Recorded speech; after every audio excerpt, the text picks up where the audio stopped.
see.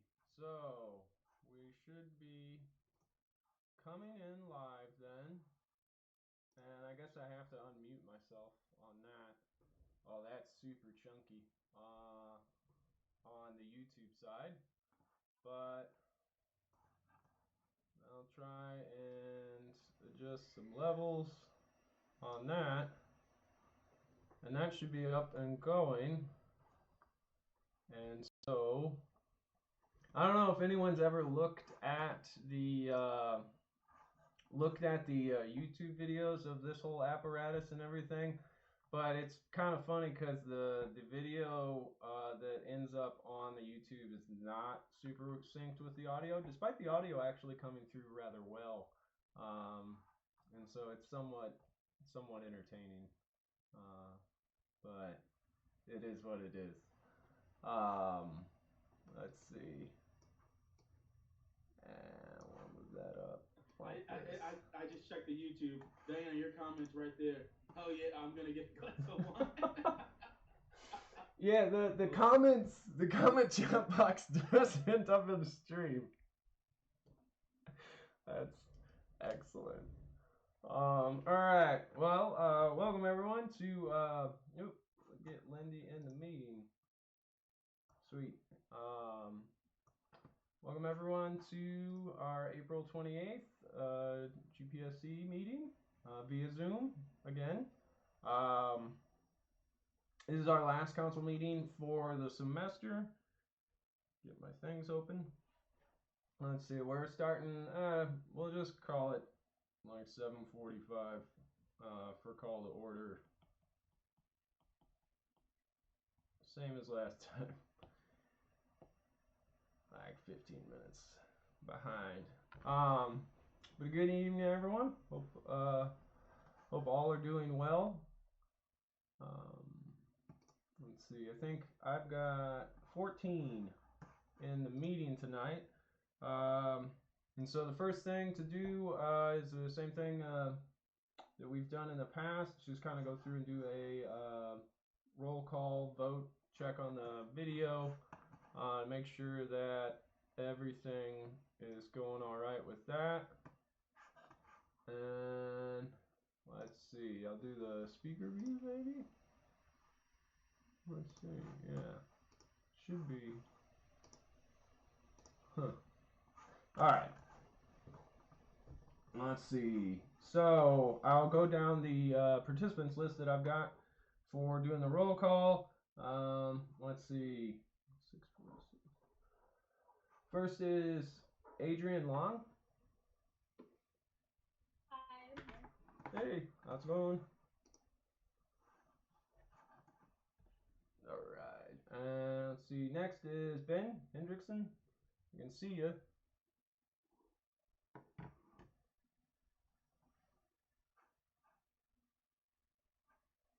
Yeah, can you hear me? Yeah, there you are.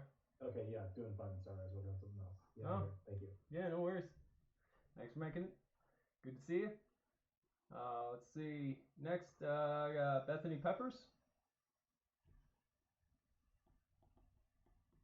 Hello, hello. Hey, how's it going?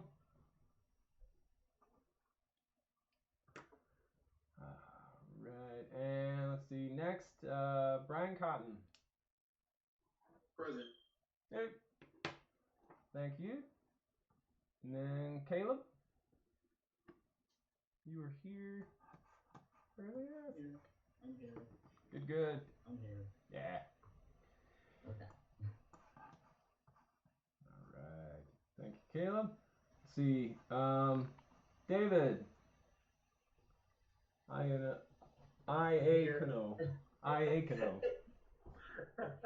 I'm here. Yeah. Good to see you. See you as well. And then Diana. I'm here. Hey, how's it With going? my glass of wine. Doing good. Very good. And let's see, Emily. Here. Hey, how's it going? Okay. All right, and then Jeff.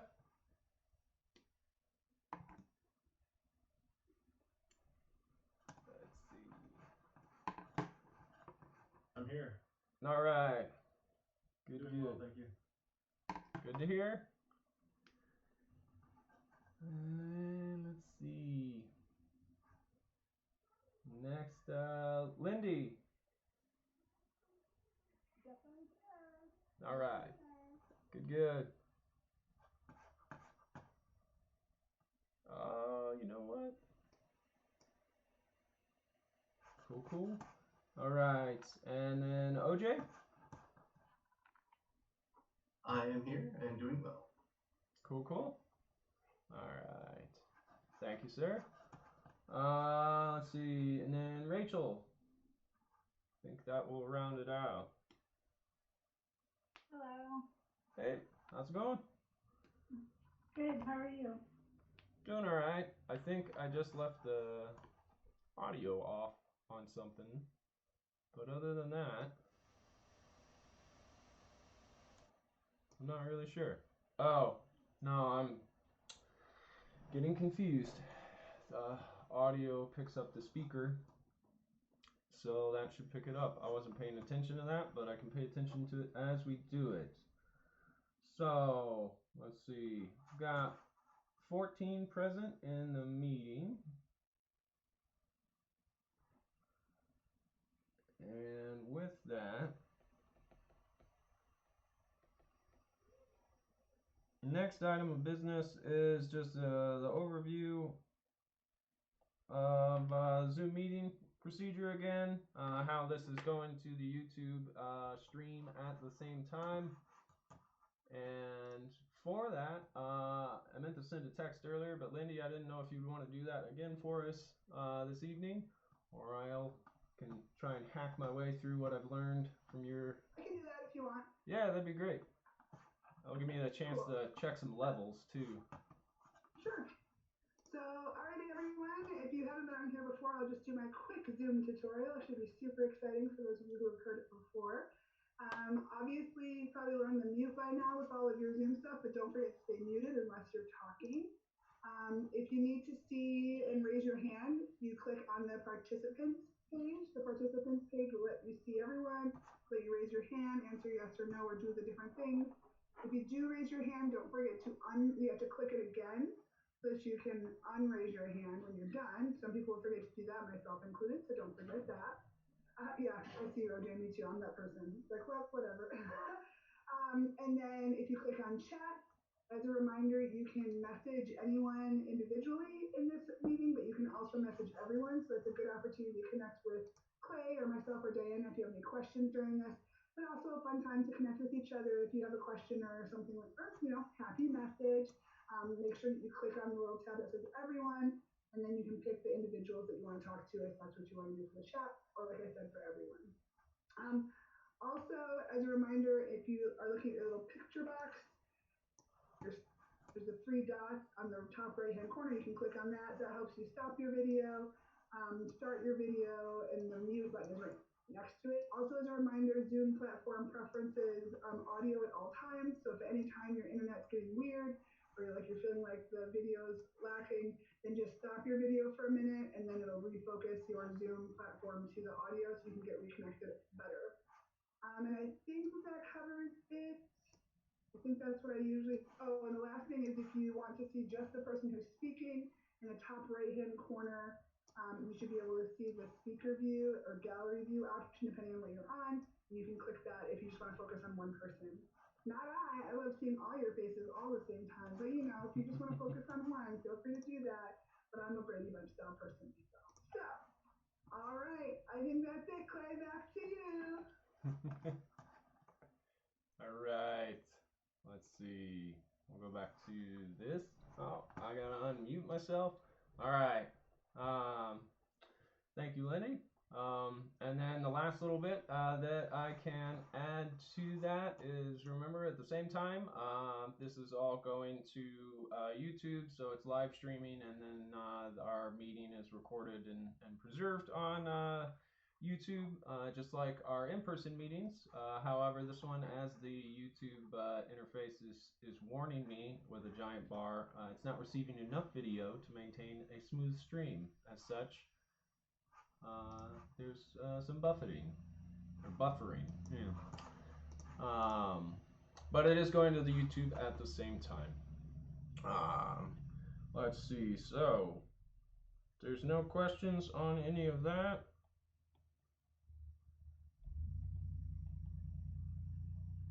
We will move to, let's see, I want to do this. I want to do that. Oh, I need to switch this. We will move to that one. Thank you. And then lock that down. Had to do some stuff back here. We will move to the item for the adoption of the agenda and approval of the minutes. And so how we have done this before is with the raising of the hands, like Lindy just had gone over, and I figured out the way to actually get the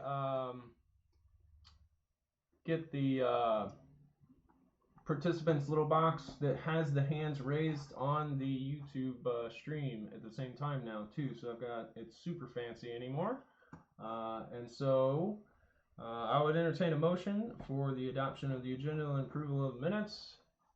Anyone wishes to make that motion? All right, so moved. It is a second. Second. Thank you. I believe that was Bethany on the move, and the second was Second. Ben. Ben. Thank you. All right, so all those in favor, please indicate by raising your hand in the interface with Zoom, and I will do my best to capture that on the stream.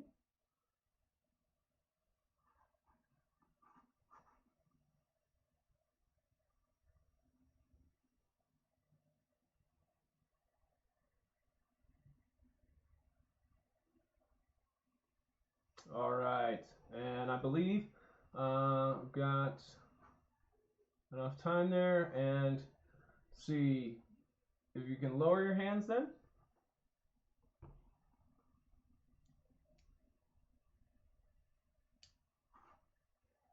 Good, good. And then any opposed, raising the hand is the same.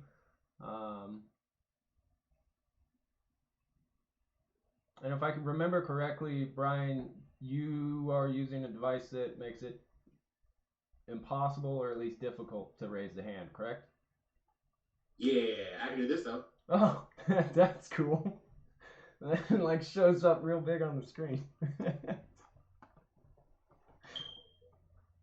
Good deal. All right. Well, our motion passes for the approval of tonight's agenda and the previous meeting's minutes that are on YouTube. So, let's see. First agenda piece of business that we have for the evening is just general updates related to the coronavirus or novel coronavirus or COVID-19 or whichever namesake you might prefer. And there were a number of announcements that I wanted to make sure to bring up. They were also included in the report from the president that I attached somewhat late in the day today, so apologies for that. But I tried to shortlist them on the agenda itself in the form of, right, so the stay-at-home order in the state of Illinois, if you happen to still be here, has been or is being extended until May 30th. It'll be under a modified form, and in the report that I attached in the email for you all, I do have, I think, the link embedded to the Illinois Department of Public Health that will have the most up-to-date information on what exactly is in the updated executive order. But so we've got the extension of that stay-at-home order past April 30th now to May 30th. At least that's the intention. Things may continue to evolve in some way, shape, or form. And then a little bit about summer and fall term courses was in one of the announcements that's been put up on the university-specific sort of coronavirus COVID-19 webpage, as well as some things about the CARES Act funds, commencement plans.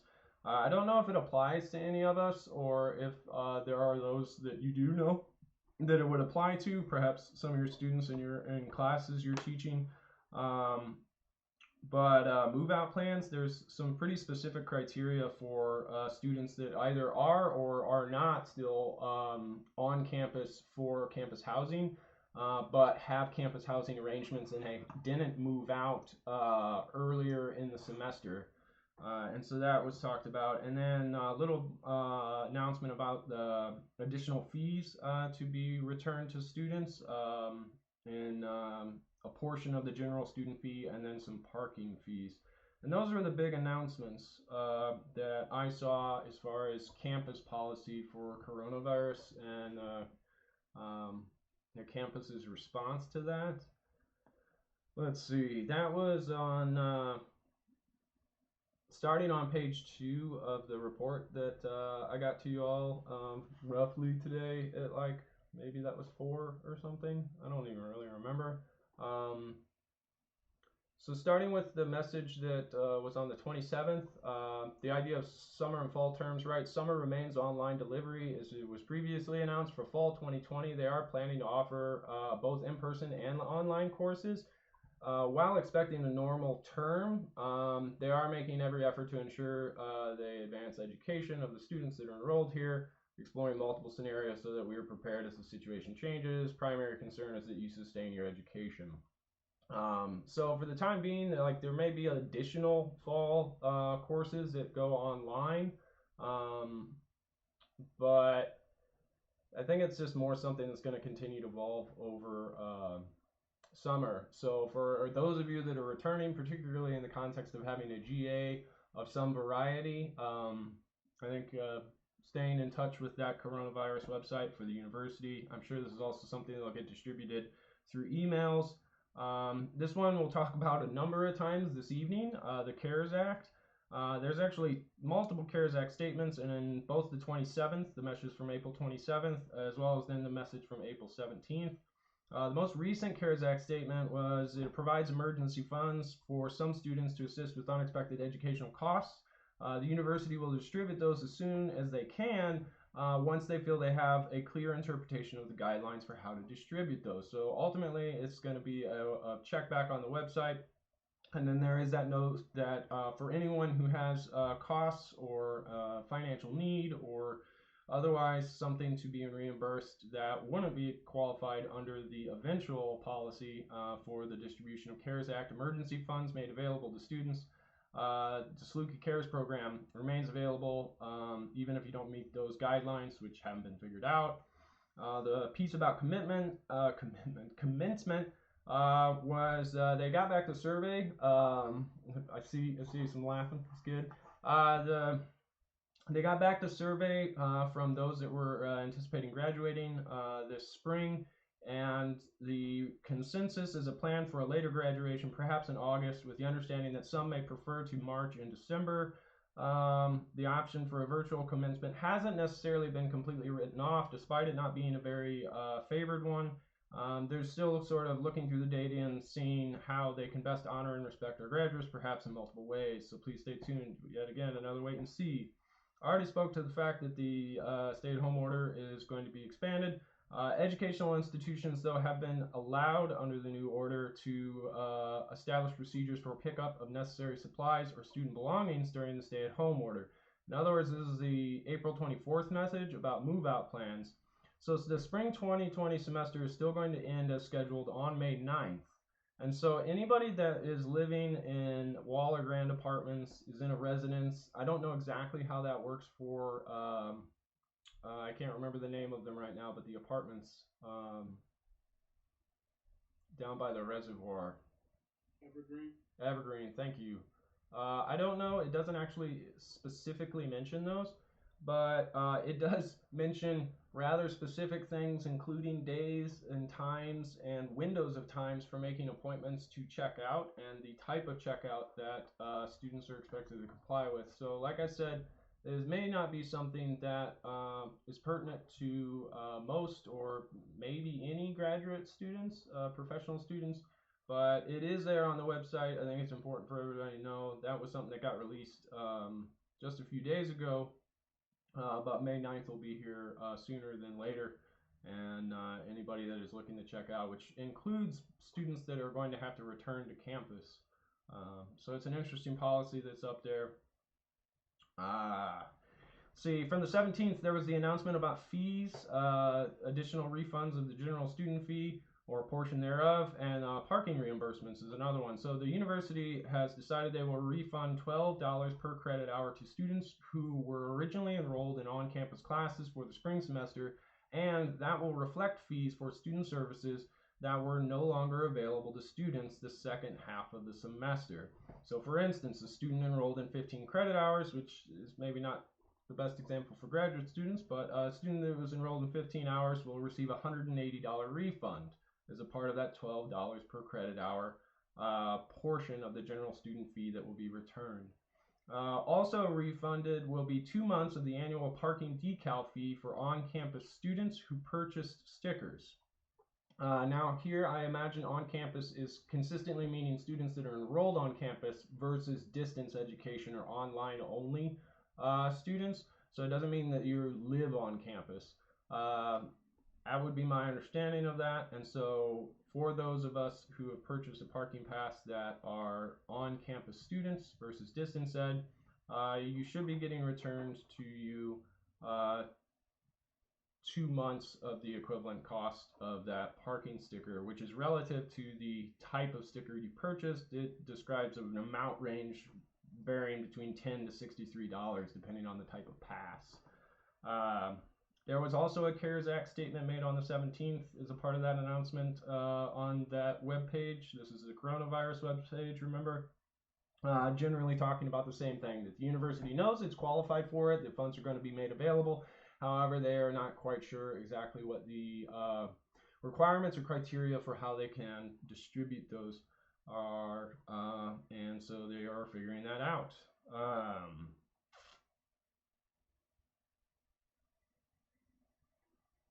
And I believe that was all of the most pertinent announcements. Brian, I see a hand raised.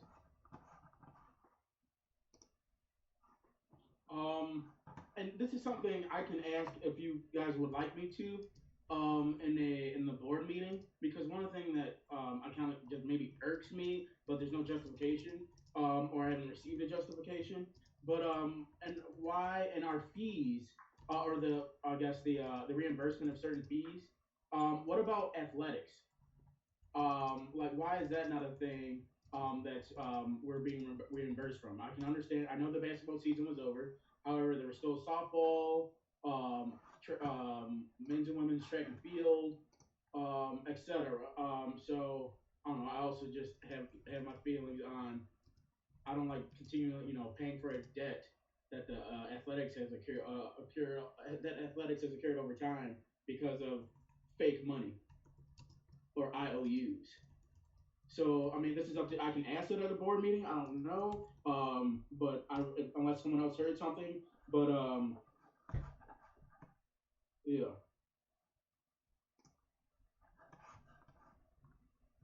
And it being related to the coronavirus updates and why we're receiving some funds other than others. Yeah, absolutely. This is just. Oop, I'm muted. Yeah. Yeah, I was muted. Yeah. I mean, I think it would be worth something just bringing up as a part of the board meeting. I imagine there will probably be a rationale provided with the announcement of that as just general business at the board meeting. And I mean, it is what it is. I mean, the biggest thing I think of what we'll end up getting back is that a lot of those fees go to support a lot of the student employees that have been continued to get paid, type of a thing, as well as I don't know, just the cash flow of the university. I don't know that there's much money there, but okay, it was just an idea. Just came to mind. Yeah. Does everybody? I guess. Do you have the? I don't know if Misty's put it on there, but the link for the Zoom meeting for the board meeting? Does everyone have that? I don't know if it's on the the SIU system website or not. If not, let me know, and I can look if because I know I've got a specific one, but I don't know if that's a public one, and I can share. I'll put that in the chat box for the students. Yeah, I don't know if they make that link for the Zoom meeting available Unless you ask for it. on the system webpage. Yeah, and I think it might be only if you ask for it type of thing, and then maybe not even then, because I don't know what their license is capped at for numbers of persons that can tune in. It is supposed to be streamed through something else. I think YouTube. But yeah. I'm gonna look through my email as we speak, and if I see something that I can share, I'll share it. Okay. But yeah, that was the question I had in regards to that update or those fees. Yeah. Yeah, I mean, I think it's worth a question raising for sure.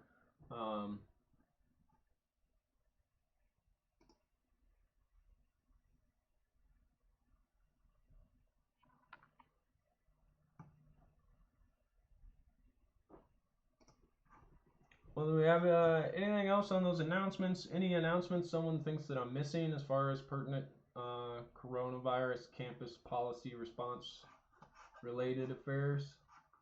Ben, is your hand raised? Yeah, Yeah. just regarding those fees, I know that one thing that Dunn is going to say, he mentioned at the beginning of the last grad council meeting, is that it's essentially an investment in the future. So students in the past have paid fees which they didn't access the benefits of, and they're going to make up an excuse as to we're paying into something that we're not going to reap the benefits of as well. So I imagine that just being the narrative that's going to be spun in regards to where our fees are going to go and if we're going to get a lot of those athletic fees and other things back. So his salary is an investment into our future. Yeah, and everything that people have paid in the past is apparently we're reaping benefits of that, which that's the narrative. So. And I was in and out on the faculty senate meeting today, and yeah. So I'm not surprised, but I'll still bring it up at the board meeting, right? Because that's a step above him, and I could ask. Because, we're on this campus. That was me throwing shade. We're on this campus a lot. Brianna, got Diana's hand. Diana, you want yeah. This might be a little bit off topic, but as a reminder too, this is kind of coronavirus related, but it just came to mind because it was a conversation with my department. But for those who are teaching this semester, just remember that CTE is going to do the online evaluations again for the individual course evaluations. But a memo had gone out from Dalala, I think that was on behalf of Provost Kamarajadu, about if you wanted to opt out. I mean, you should still do it because there's going to be questions on there about the transition to online. But if you think that your scores were suffered because of the transition, then they're saying that you can not necessarily report them if you're trying to get hired somewhere, and that it would be understood for the semester. So for professors who are trying to seek tenure, for example, they can opt out of having those measured as far as their course evaluations for this semester. But just so you know, it's still happening. There's going to be some new questions that are about switching to the online format, so I would still encourage students to take it.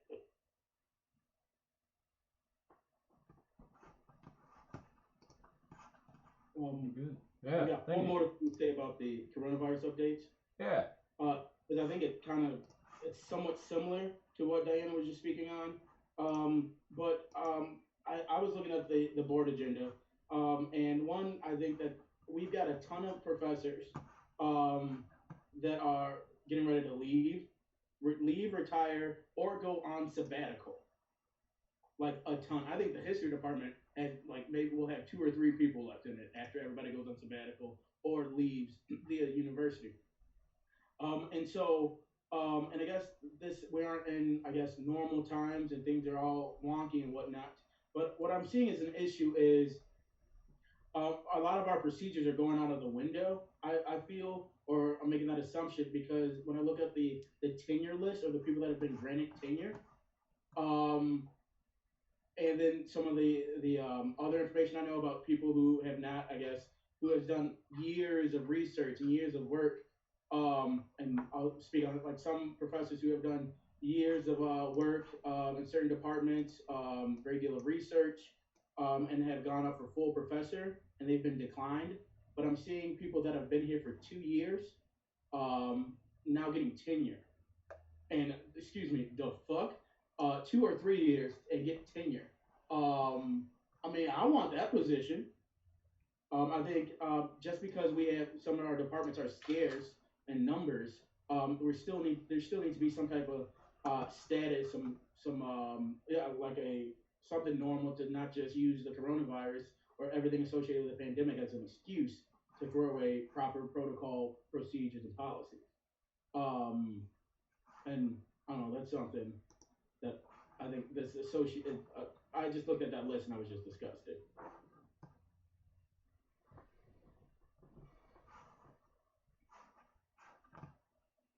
And mind you, I go rogue because I'm leaving this place.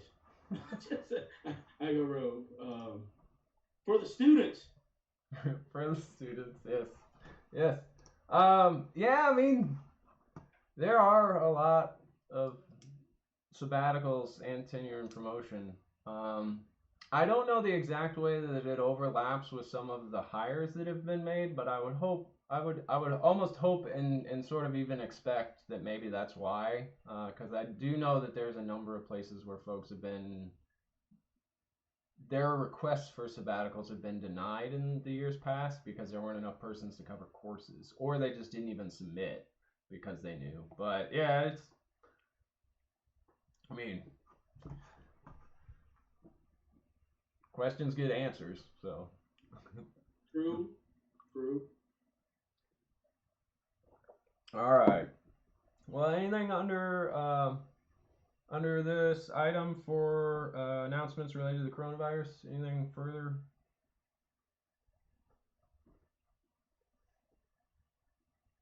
All right.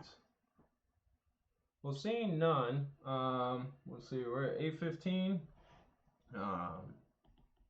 The next item that I had on here for our meeting was end of year reports, which have been something.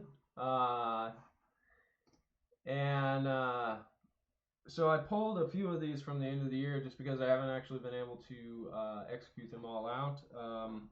And so the first one that I did get out to you in that late email was a draft of the activity report, and sort of anticipating the activity report that we have we get requested a activity report for the Alumni Association Board of Directors.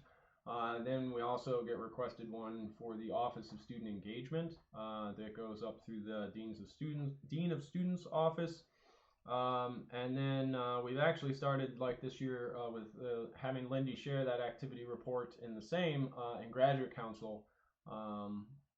Starting to make sense. I'd had ambitions about trying to share similar activity reports with the Board of Trustees, but we hadn't quite gotten there. But you can see the general overview of the activity report. I just wanted to provide it, actually specifically with the activity report. I just wanted to get the ball rolling because is a part of the report from me tonight. The Alumni Association Board of Directors meeting actually was going to be in April. It would have been this past weekend, but it got postponed till June. But now they are looking at either postponing it or doing it virtually in the end of June. And so that will not be on my docket of obligations at that point. And so the report will not be mine to deliver, but I thought I could get the ball rolling on what those things were in it. And so it's got some cool facts as far as what I believe are the accurate statistics for some of the things, as far as our average meeting attendance, range of attendees to meetings, length of meetings. But in giving you all that, I thought that would just be a cool bit. Give you the chance to give some feedback on that and send it into basically just the officers at the GPSC email. And so anything that you wanted to add or get rid of or emphasize as a part of that report, create that opportunity.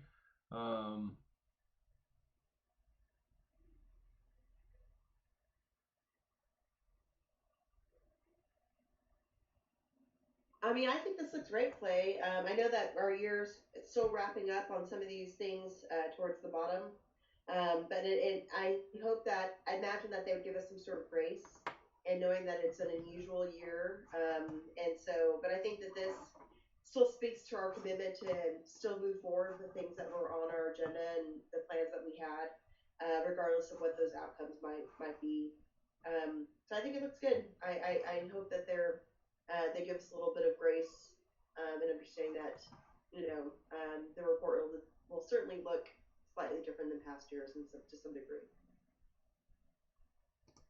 Oh yeah, no, for sure. I mean, for OSC right now, they probably may not even ask for that until fall. They've done that in the past. And then we usually submit a pretty good report. It's not quite as good as the college deans submit, but at the same time, like we don't have a bunch of staff to help us put it together. But yeah, no, our report should be good. Definitely. It's always good too. Like one of the things I really enjoyed about doing the reports is getting the statistics together, and so you can really see then in black and white like what it is we're doing in a very meaningful way, and it's pretty cool. And then it dawned on me as a part of like thinking about end of year reports and providing those to council. For the record, that we don't normally share those necessarily with council membership wide, and it's a really cool way of seeing what it is that we've done in a year, and so sort of making that a bigger process. And I think too, because I mean, I think of like those who would have been attending conferences and things like that. But there are events that we had planned, that we had to cancel due to the coronavirus. And so that's certainly in conversation, maybe not necessarily in the report, but some of those things that, like we spent a lot of our time in anticipating helping with the scarf this year, and other additional workshops, things like that for the spring that had to be canceled. So I think those things are also, as far as our time and commitment that was dedicated, might also be addressed, but maybe not necessarily have to appear on the document. Yeah, actually, I had that idea. I was thinking about like the way I try and do it, and you can see it in the text on the report. The idea like something to characterize the year, a few mentions of how we began and what was targeted, the approach for that year, the idea that this year we were trying to apply our advocacy and programming in ways to close implementation gaps, if anyone remembers that from the fall. And then something or other, blah, blah, blah, challenged by the coronavirus pandemic and continuing a spirit of resolve, and like having that heading section about like, we had a lot going on, but the coronavirus postponed plans, still having a determined spirit, and this idea that actually mentioning the idea of the things that we couldn't do, like the organization workshop with Kevin Purcell, and our award ceremonies and everything, and the idea that it's just like it means we have a lot to look forward to the next year. The new executive team is well positioned and poised to hit the ground running, kind of idea. And you're like, it's pretty good. I don't know.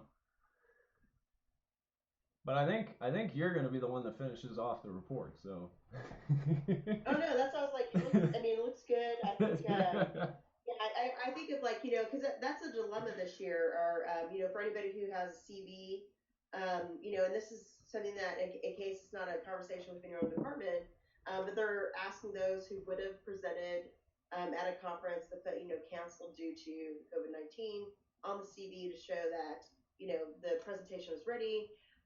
The paper was submitted. It just had to be canceled. So I think that trying to figure out how to articulate that in the document is something to think about.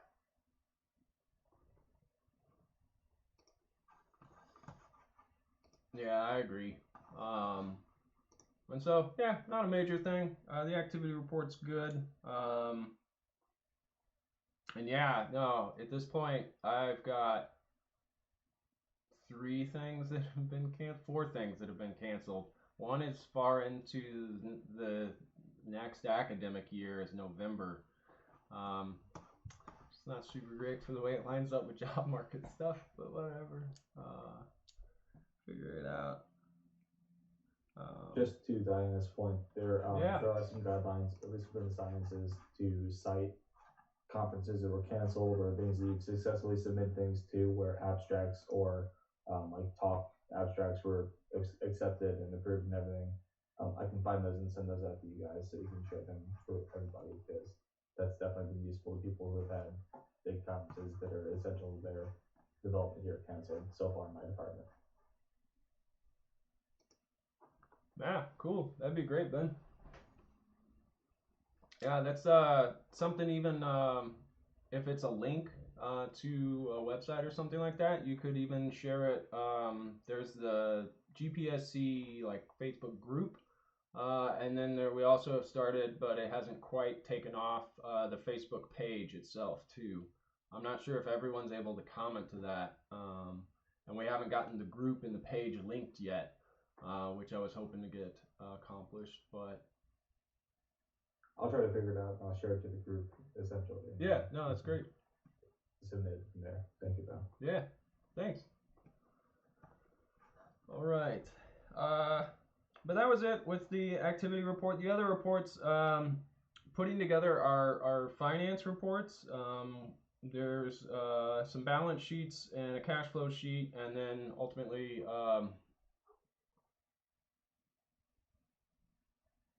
well, yeah, I guess it's really that, just the monthly balance sheets, and the registers don't really matter. But slowly working my way through getting the spreadsheet for that all built, and am still working on finalizing it, but have now got the formatting for it figured out, which is good to go. I think we also need some updates as far as the most recent sheets from the accountants to really close that out. Granted, the end of the fiscal year will be at the end of June, and so it's not something that won't be able to be completed really until a month or two after that. But just don't have that quite set up today to have those full reports in a PDF or something like that, even in draft form. So apologies. Constitutional Committee report, the same story. I was working on trying to get together what would constitute essentially some recommendations for possible continued work towards ultimately some amendments for the revision of a constitution, as well as then sort of a separate document of bylaws and separate documents for policies and procedures. The committee had sort of coalesced around, and then we had an outline of some articles and some potential new entities and whatnot, and so just don't have that quite put together either. You got a short version of it, like a annotated bibliography actually, in, I don't think it was the March 24th meeting, I think it was the one before spring break. But there is an update as a part of a report I gave that has sort of a table of contents annotated bibliography on that, and this one is just sort of a little bit more expanded as some guidelines, since the ending of all the in-person meetings and all the on-campus activity, things like that, didn't want to continue forward with an actual amendments proposed to the Constitution, just because it's a lot less opportunity and access for folks to participate as a part of process for that.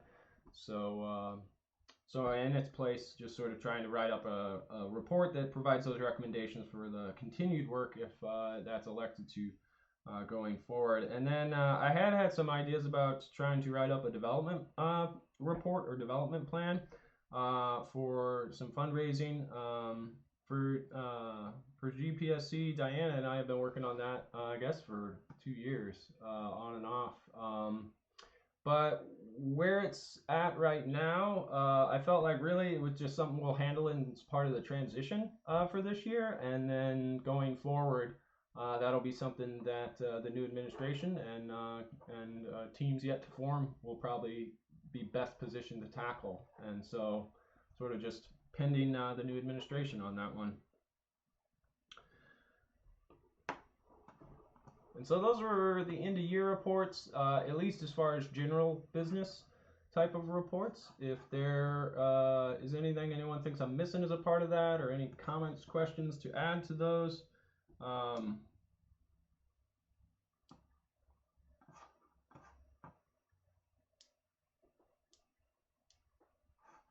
right, I think I'm seeing none. So the next item on the agenda is new business, 828. And I have no scheduled new business, but I don't want to take it entirely off of the agenda in the case that someone wanted to bring forward any business. I had mentioned in our previous meeting that we likely have some funds if we wanted to do something with or make a statement about anything. We have a number of important things going on in the form of a chancellor search and everything. And so, Diana, yeah, I saw you were... I was going to jump on what you were saying. So in our meeting before the election meeting, we had collectively voted to give a donation to our food pantry. And I know that we wanted to look at that and review that again in April. And we certainly do have the money remaining because we didn't really get many CDRC at the development reimbursements that that we usually would have. So if that's something that people want to take into consideration tonight, so that we can make that gesture and give that funding, or not, a reasonable amount again to Salute Cares directed towards the food pantry, we could do that tonight for sure. And I would suggest a similar value, looking at what we have remaining in our CDRAs. So I think that we could easily comfortably give another 1,000 to 1,500 if we wanted to. But I would leave that up to the council of what they would feel comfortable with. But yeah, typically where that money would have gone with all the cancellation of conferences, kind of left us. So I think that looks good upon us. That might be something that we put in our annual report as well, is that knowing that these things were canceled, we as a council gave back to our own community by giving to the food pantry. See, Bethany?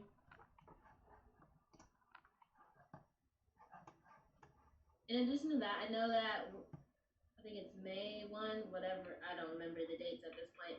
But in the governor's address, we're gonna have to start wearing masks. And so does anyone know of any place where like we can have masks so that we can talk to the food pantry and see that if the Salute Cares team can give out masks along with their food baskets, just because a lot of students won't have the money to go out and buy it, or they just won't go do it. And so just trying to make sure that students are staying safe. I know that there's thinking of like the student center and the office of student engagement. I know that there is that craft store, their craft, I don't know what it's, I try to think the exact name of it, but the craft area that's on the basement level. I wonder if they have people that collectively would make or would like hand sew, especially if donated the cost of the fabric, etc., would make those masks.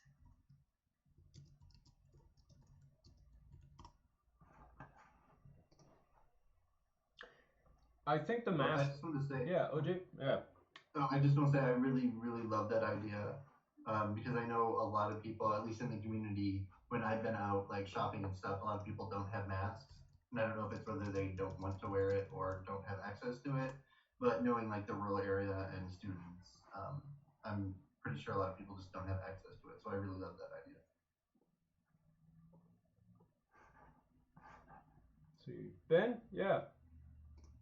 Yeah, I know 2 or 3 grad students in my department alone that are hand sewing masks and are planning on selling some later on to other people in the community. So I know there's the interest out there in some grad students who need the distraction from writing their thesis to sew some masks, and maybe we could turn that into some kind of call to action to have people donate their time to volunteer masks or sewing, as long as we can provide the cost of the fabric and stuff like that.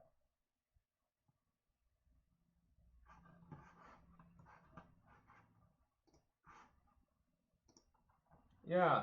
Um, so I think that's an awesome idea, and I think that there is a way that we could provide for the cost for that.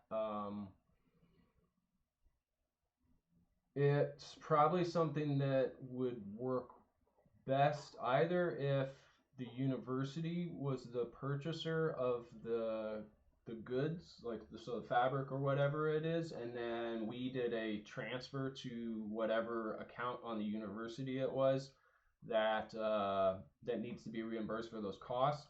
Because alternatively, it would be probably then best for someone in GPSC to make that cost and then personally be reimbursed, just because if we try to process paperwork to reimburse another student on campus, if that's delayed, we're potentially causing a bigger problem for that student.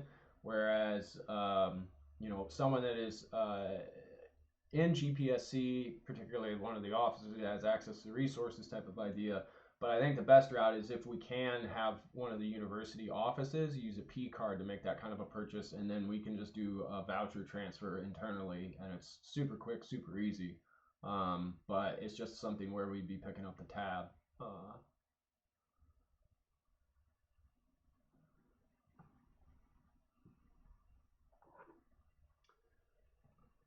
So what do we think?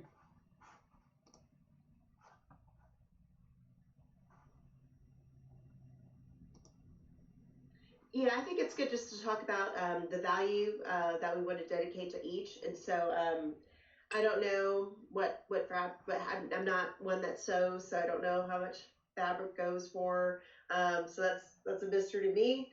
I think that we can vote first on this straight donation that goes to the food bank, and then what we'd like to give that would then work towards fabric or whatever is necessary to make masks. If masks can just be directly purchased. Now, if they can directly purchase masks, they have the ability to do that, which they might through the health center be able to get just like basic medical masks and give those out, which make that very simple. But if we want to discuss like whether or not we want to give 1,000 or 1,500 to the food bank, and then 500 or 1,000 towards the cost of masks, that might be something worth putting on the table to vote for. A motion that can be seconded.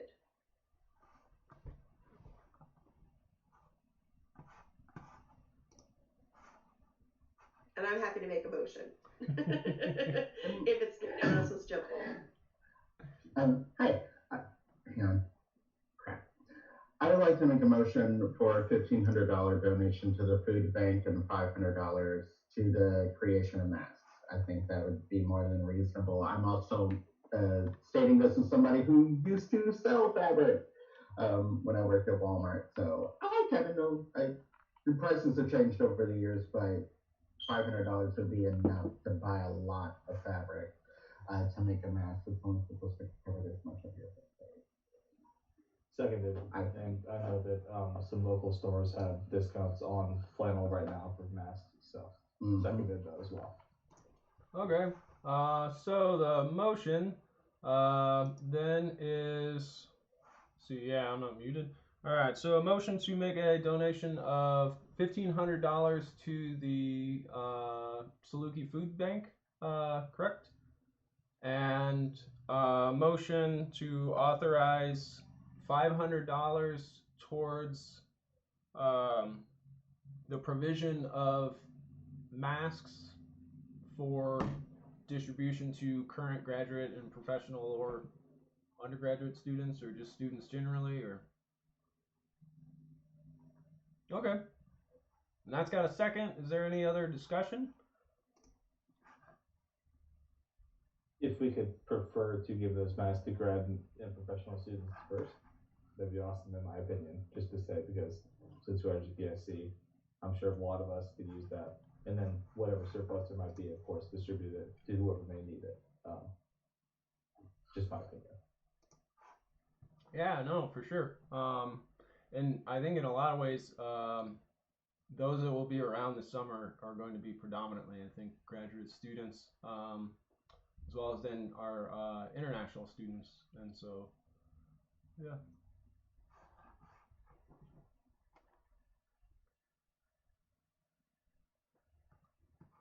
So shall we raise a hand for votes? Yes, that should work the best. Thank you. Yeah, and Lindy, do you have? Oh, we're raising hands for voting. That's what it is. All right, cool. I need to switch screens then. Which one do I want to go to? This one, and then oh, hey, the hands raised thing is already up. I need to resize it though because I messed with it earlier. So we've got all those in favor of donating $1,500 to the Saluki Food Pantry and $500, an authorization of $500 towards the effort of providing masks or materials for masks that will be distributed to graduate and professional students and thereafter undergraduate students. All right, last call for all those in favor with raising the hand.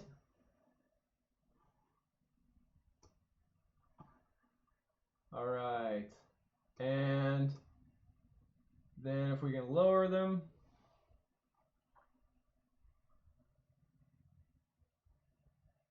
Cool, and any opposed to the motion?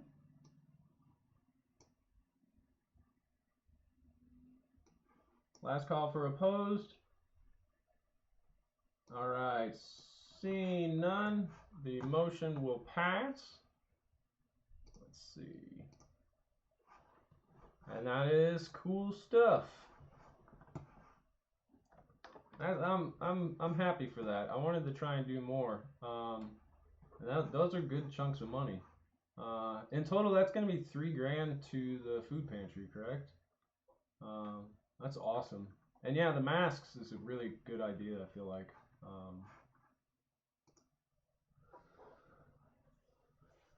Good. All right. Well, let's see. Make note of that. It's like 8:39 or something.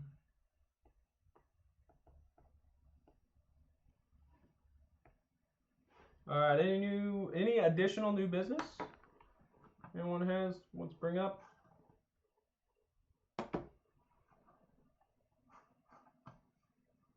All right. Seeing none, we'll move on to officer reports. So first is a report from the GPSC Vice President for Graduate School Affairs. Kick it to you, Lindy. Honestly, I don't really have anything new because we haven't, our last meeting, I already gave the announcement for our last meeting. Our graduate council exec meeting is this Thursday. I'm confident we'll be discussing the chancellor candidates because, the graduate council has their own interview as well. Actually, I need to talk to Caleb to see if he wants to virtually attend that with me because okay, cool, Caleb, I'll send you the link. Because it'll be the time that he and I transition, since this position will end the 15th. So that will be the last meeting that I attend on our behalf. Sadness, but thanks for the time with everyone. But yeah, there's really not any other announcements at this point because it's mostly thanks. But yeah, we're mostly in the home stretch here, so that was really all my announcements. And the chancellor search update, I guess I could just give that now while I'm on. Obviously, you all were a part of the search. It's probably not news to you at this point that the third candidate has dropped out, Dr. Kenneth Evans. So we are down to Dr. Stapleton and Dr. Lane. So tomorrow, the search committee, the chancellor search committee, which I'm on, we're having a meeting to discuss with President Mahoney, the assistant president, like what our thoughts are, what our constituents' thoughts are. And so I think I briefly mentioned as well previously that if you have any individual thoughts that you can let me know, and that will be a part of it. So Diana, did you have a question for me, other grad councils attend?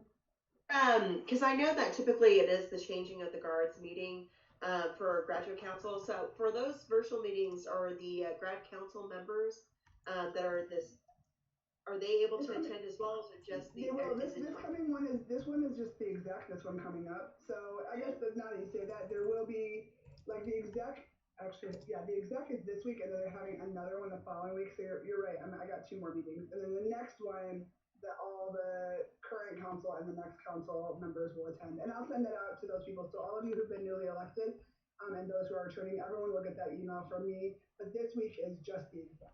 So we're doing back to back because normally it's every other, but because of the chancellor candidates, we had to move last week to this week, which means we're doing one right after the other, when normally it'd be 2 weeks in between. So, Thanks for being so yeah, thank you. Ben, for all you current people, yeah, that's happening. So, but I'll send that info out to you more specifically. So I think that covers it. I think that covers the chancellor stuff too. But again, if you have any specific feedback you'd like, let me know before tomorrow at 1, because that's when our meeting is with President Mahoney. So that's all my announcement. Cool. Yes, I'm still muted for you all. Yeah, it's May 7th. Dr. Morris, Chair of Grad Council, had communicated, because I sent out our press releases to everyone about the elections. I haven't been able to get it up on the Facebook, though, because I'm being nitpicky about graphics and how it looks, and so same old story. But I sent the white papers out, and Dr. Morris said he expects that when this year's grad council adjourns on May 7th, that it will be followed directly by the adjourning of the new council as normal.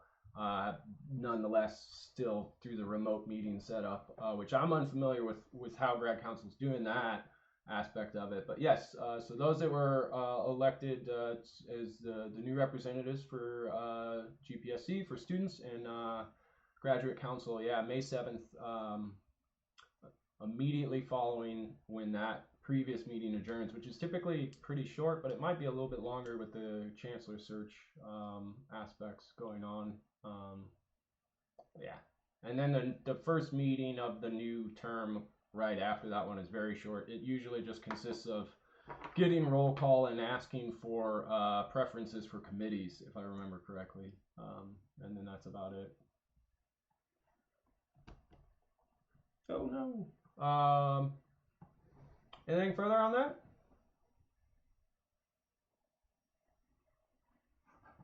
Seeing none further. I got 8:45, and the next item on the agenda is a report from Vice President for Administrative Affairs.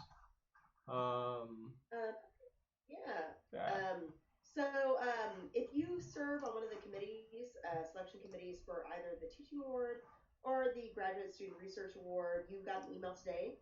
Just kind of letting you know where we're at with that, giving you access to the Dropbox account that has all the applications. And as I predicted, and we did have a much lower application amount that came in this semester. But that was, to me, that was kind of predictable.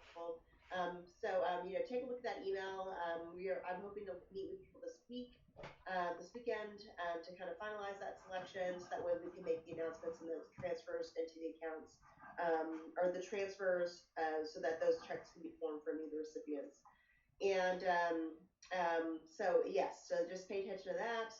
And I think that we'll still find strong candidates and recipients of those who did submit. That each of those emails are unique and different with suggestions on how to best move forward. But thank you for everyone who is able to serve, and for those who aren't, you can still, as I mentioned, the email, still turn in the rubrics for your evaluation of each applicant if you prefer. But that's pretty much my report. I don't really have too much else.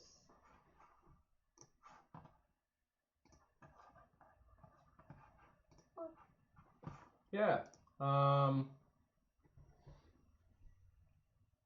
What was it that I was gonna? Oh, that for the day.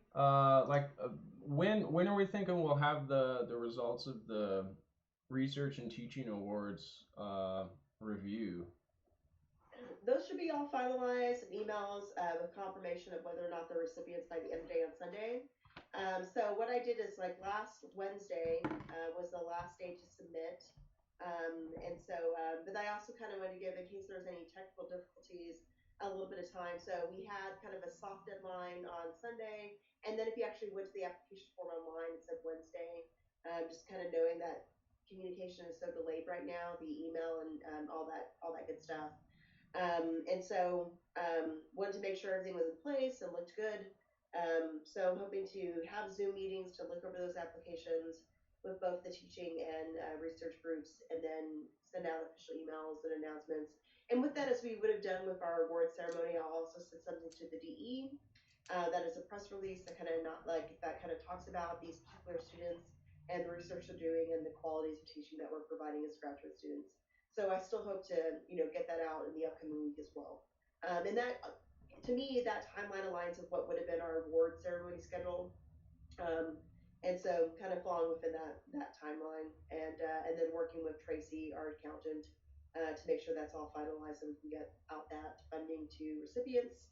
And one thing I'll just have to vote on is the value, and I can certainly vote on that here with the full council. Because one thing that we're doing that's unique this year is looking at potentially providing our teaching award recipients some sort of financial award this year, based on the budget that we have remaining. Being that I don't think we're going to be giving out as much to our research awards because of the limited amount of applications. So the value I'm thinking about for that is around $250 or $200 per selected teacher.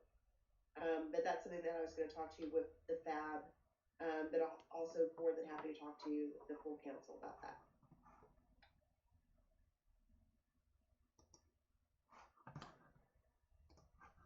Let's see, unmute myself. Yeah, if we wanted to authorize some funds for the teacher awards, I think we should get that done tonight, just so that it's clear and that we have that sort of area. And I think that that's a good idea. That's something we wanted to do, either through outside development funding, but yeah, with the circumstances of this year, we just have some extra funds sitting around because we can't use them on other items. So. Yeah, I think the recipients that we have, or the candidates that we have, the applications we received, those are all, I looked over those, they all look fantastic and really good, and I think anybody who would receive that award this year would definitely be deserving, regardless of the amount of applications we received. So, I mean, I'm happy to kind of talk about ranges, being that this would be the first year that we give out a monetary award with it. I mean, like, that's just a good thing to have on your CV, regardless, in my opinion. But we certainly can look at I would suggest a minimum of 250. We could also look at 300, 400, 500, but I certainly leave that up to the council of, like, as far as discussion of what they might think is appropriate. Yeah, agree. Council.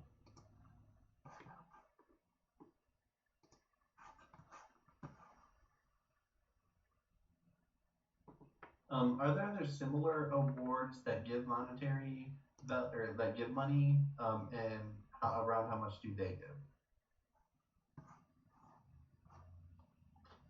On this campus, I mean, I'm not as familiar. I know that COLA does give out awards, but I don't know if it's a monetary award that they give out to their top teachers.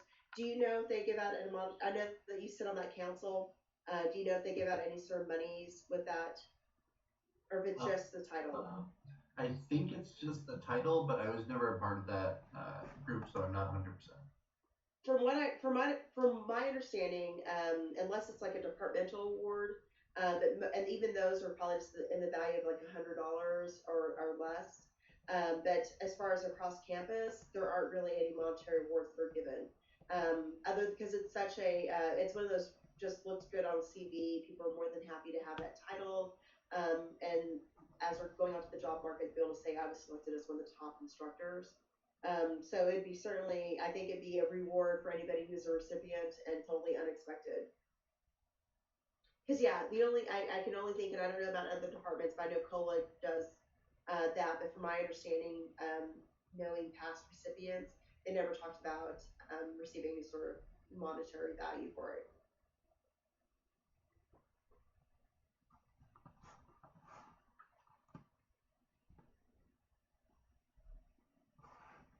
So I guess like a minimum suggestion would be 250, but we can also, I would suggest like on the high end 500.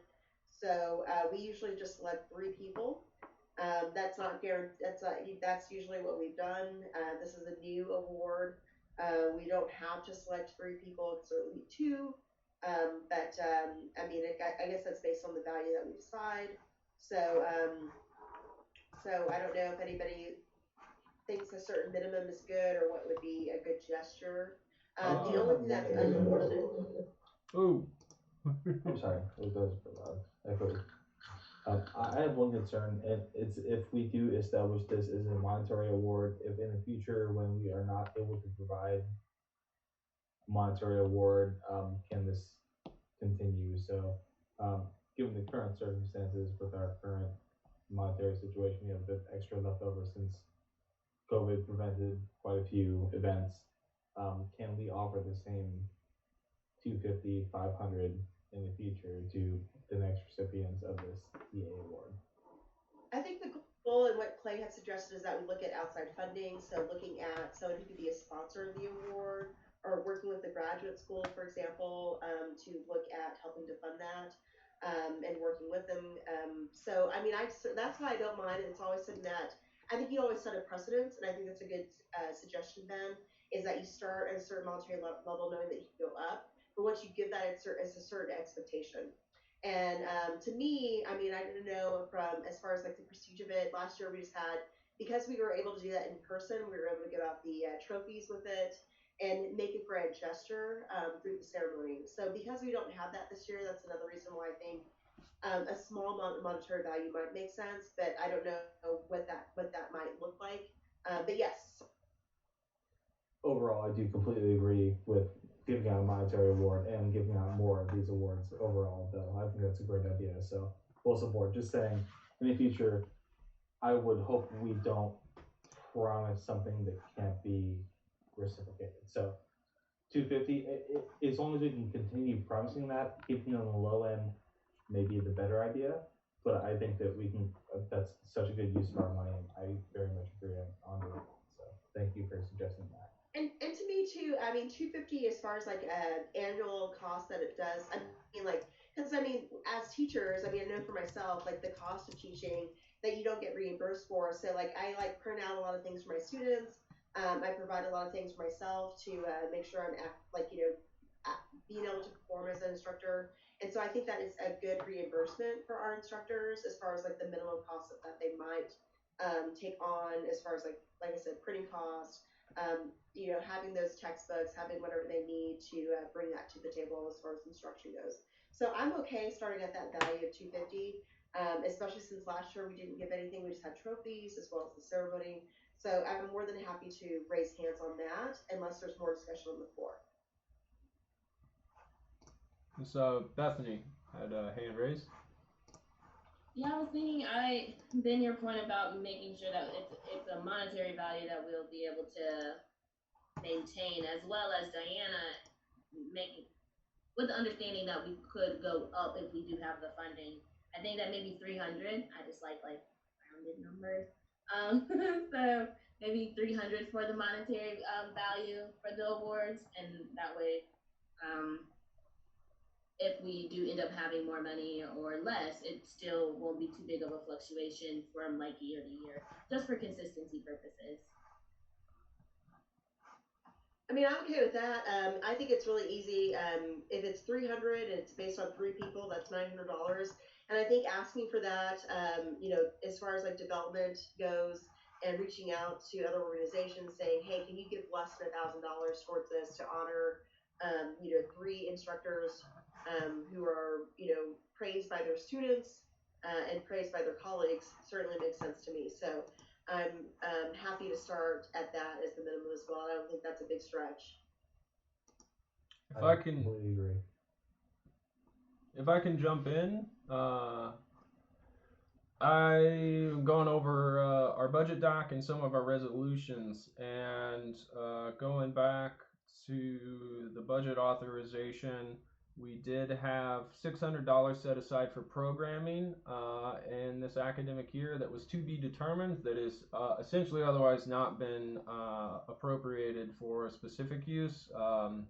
And then the specific resolution we had for the authorization of funding for the organization workshop authorized $600 drawn on our cash reserves, which is also another one that is not been appropriated as it was authorized.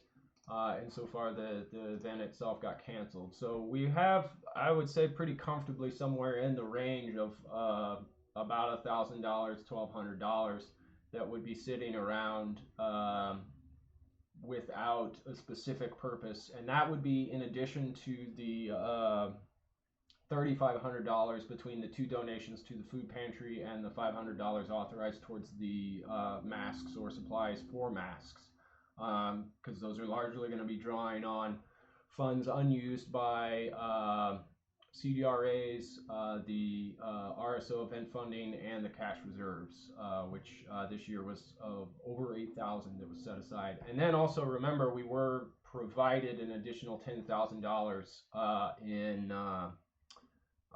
windfall money. So realistically, we should be fine. I wish I had the budget reports so that everyone could see it in numbers in black and white, but we should be good. So. Well, then I'll make a motion on the floor as the committee chair on that we provide each of the recipients for the teaching award, and there'd be a total of 3 recipients, value of $300 for that award. Second. Great. Being that we have a second on the floor, if those who all in favor, please raise your hand. Oh, give me just a second. Am I still muted? Oh, all right. Yeah, I'm not muted. Cool. Yeah, sorry, I'm writing notes real quick. 8:59. That's the motion and second. I had the second from Ben, correct? Correct. Cool. And that was for an amount not to exceed $300 per recipient of the teacher award. Is that correct? Correct. Cool. So And it'd be a total of like with a total of max amount of recipients being 3. okay. But I mean that even just 2, depending on what the committee selects. Yeah. So Okay. Cool. I just want to make sure that I had it so that I put it on the updated agenda and all of that. Cool. All right. So motion on the floor. Motion seconded. For that maximum amount of $900 divided across a maximum of 3 recipients of the teacher award. Is there any discussion on that? Any further discussion? Quick question. Rion. So will that money be for individuals leaving campus or coming back? So there is not a speculation with the research award because it's based on what they've accomplished as an instructor and looking at this, especially this past year.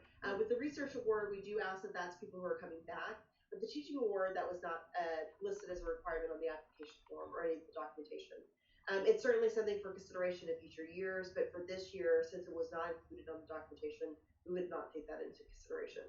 Okay, why I asked that, Diana, is because I think it's a great idea. I do think $300 is a lot, knowing that we're going through all this stuff with the pandemic, and I feel like we may see some unintended costs, unexpected costs coming up here pretty soon. You guys might, so I think $300 is a lot. This is me leaving, right? But it's also with that teaching award. What if there was something called what if we had this is what I wanted to speak on later, a transition award. And so those who are leaving, right, whatever that cost may be, and this could be it. So those who are leaving, that transition award. So whatever your next steps are, and moving and whatnot. I mean, $100, $200 could be enough for like gas or whatnot, or something like that. But what if it's called like a transition award, just so we know that you're a graduate from this place, and we can't do much, but we can do something to help you get to the next level or to your next place of residency or your next job. So just like a transition award. That would be something for consideration for next year. It wasn't on our agenda or our budget for this year. But I think that we would have to have further discussions on, or what does that look like? What are we awarding with that as far as transitions, and what does that look like? So is it money that's being considered for those who are outgoing, students who committed to service or committed to just like overall excellency? So that's something that would have to be discussed as far as the vision of what that award looks like. and like what, like, like the criteria that we'd be measuring as far as the committee that reviews who would be the recipient. Definitely, yeah, it's a good idea. That was just something that I was like, oh, that's later on down the road. That could be a good idea. That's why I asked the question whether or not it's those people returning or not returning, and blah blah blah. Yeah, that's an interesting idea. That could also be something that's maybe kind of cool to try and coordinate with either career development or the alumni association or the foundation type of a thing. Yeah, I think for the monetary part of the teacher award, it really is sort of a scholarship in the sense of it's just an incentive add on to the idea of like recognizing and awarding that person as part of the application process, and then you raise the point about funds and having some caution, some reserve with the funds themselves. Something I would add to that is the idea, sort of supporting it, that we might see a student activity fee reduction as part of next year, contingent on what enrollment looks like. But yeah, that's super uncertain at the current moment. But yeah, but we should be positioned pretty well. That's part of the reason why we hold things in reserve. And then we've been lucky with some of the funding. So all right, we have the motion on the floor, has been seconded. We are under discussion.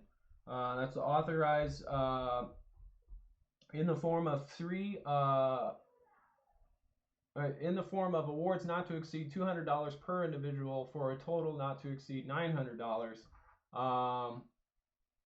for the teacher awards this year. Is there any additional discussion? Questions? Amendments? All right.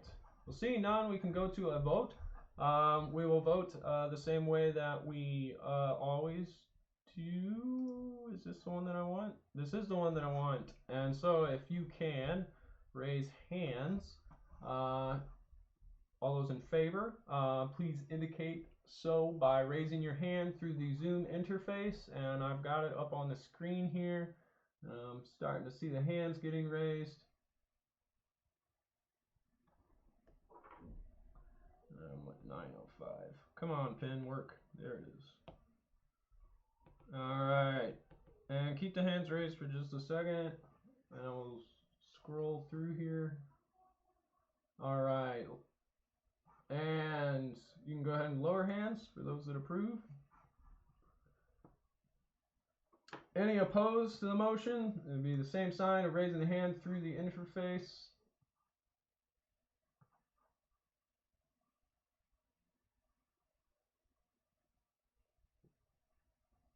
All right, seeing none opposed, motion passes. Thank you, everyone.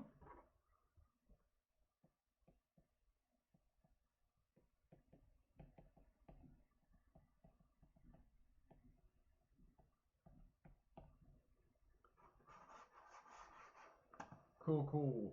All right, let's see, go to perhaps a different window. Yeah. All right, anything further on that item? Not this time. No, we're I think that settles that. That was something I didn't want to bring up to the floor, though. Was just what we would take into consideration for that particular word this year. Yeah, no, I think that's great. That's gonna incentivize, I bet, some folks to look that up next year as well. It'd be good. All right, so the next item on the business is the report from President. Let's see, what time do I got? I got 9:07. So it was a late email for the timing of our meeting, given the day. Apologies for that. Let's see, probably switch to a different view here. Probably go with this one. That one will be good. All but I did email out, there's a 6-page report. I already went over a substantial amount of that, about 2 pages worth, which is the updates to the campus messages for the coronavirus COVID-19 response. Some other highlights for that report itself. So right, there is a Board of Trustees meeting this week via Zoom, as well as there technically is an in-person component in Carbondale at the Stone Center. We already had started, I believe it was before the meeting though, talking about item H that's on there that I pulled out as a part of that report, as the student medical benefit, the student insurance fee. There's the resolution on that for increasing the per semester fee, which is fall and spring, to $975 from $875. So an increase of $100 per semester, as well as then if you have to register for the summer portion of that student insurance benefit, it's going to $365 for summer from $290, but that's only if it's applicable, which would be the case that you didn't have the benefit enrollment for both fall and spring. So say you come in the spring, you start enrollment in spring, then you have to pay the separate one for the summer. But if you pay both the fall and the spring, you already have the summer covered. There's also a bit about first year School of Medicine medical doctorate students and their general student fee being capped at 5 hours per summer semester. And so the big thing with that was the idea that we didn't really get a heads up as part of the Student Health Center Advisory Board, which technically we should get a heads up about that in it. Health insurance stuff is always complicated because, I mean, essentially, I think the national statistics is something like health insurance premiums, policy premiums go up 12 to 15% every year, pretty much just as a national average. That's essentially sort of what we're seeing with this one. It's a little about 12 or 13%, I think is the increase, if I remember correctly. I don't think it's quite like 20%. But at the same time, not really getting a heads up. Earlier we were talking a little bit about the arrangement and how we get the policy that we get for the student medical benefit student insurance. And that arrangement being that independent contractor, basically, an independent company goes out in the market to negotiate the rate that we get on that for us, and then that's how we get the policy provider. But that is on the agenda. It's definitely worth a mention for the announcement's sake. And if we had any further discussion on that one, let me know. In addition to that, I had a bunch on the first page about the Chancellor's search. Lindy had already mentioned that Dr. Evans had withdrew from the search. That was on Sunday, April 26th. In the report, there's a couple of articles in the press release for that. I linked all of the news about their forums. The survey had closed on Sunday at noon. Hopefully you got a chance to participate in that and you got a chance to watch the forum. I also included with that email after the student constituency representatives meetings with those candidates, the closed captions and our questions in my notes from those meetings. I think I linked those again in the president's report as well. We are through that sort of campus visit interview process, awaiting what comes next of the search process. With the 2 remaining finalists, I wouldn't really expect anything at the board meeting this week, though, insofar that the interview process just ended. I mean, even in the case that they wanted to try and move that rapidly, you can't even get a contract negotiated in 4 days, I imagine. So I wouldn't think that they're going to do something at the board meeting for that. Also, open meetings items and things like that. What I would expect is probably a special meeting in June, if nothing else, because I doubt that they would want to wait until the next board meeting, which I believe is in July, because they would probably want to bring someone on if they make that offer and the offer is accepted, bring them on for a July 1st start, in particular to relieve Chancellor Dunn, who's been in the interim.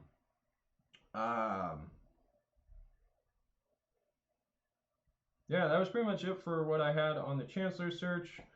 Was there any questions on those two sort of system level pieces? Any comments, discussion? I don't think I see.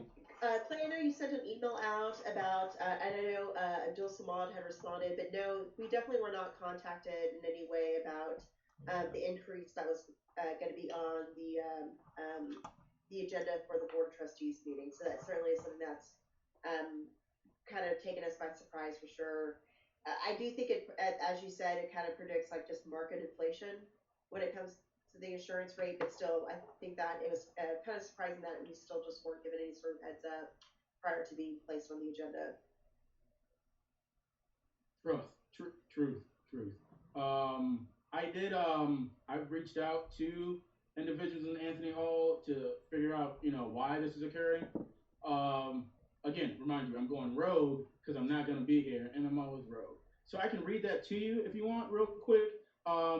So the email just asked like, why was there going to be a fee increase and whatnot, and why was like the student health advisory board where there was zero to no communication with it. And so the response was Breon, thanks for the email. The short answer is the annual cost to students is set by the vendor that provides the student health insurance.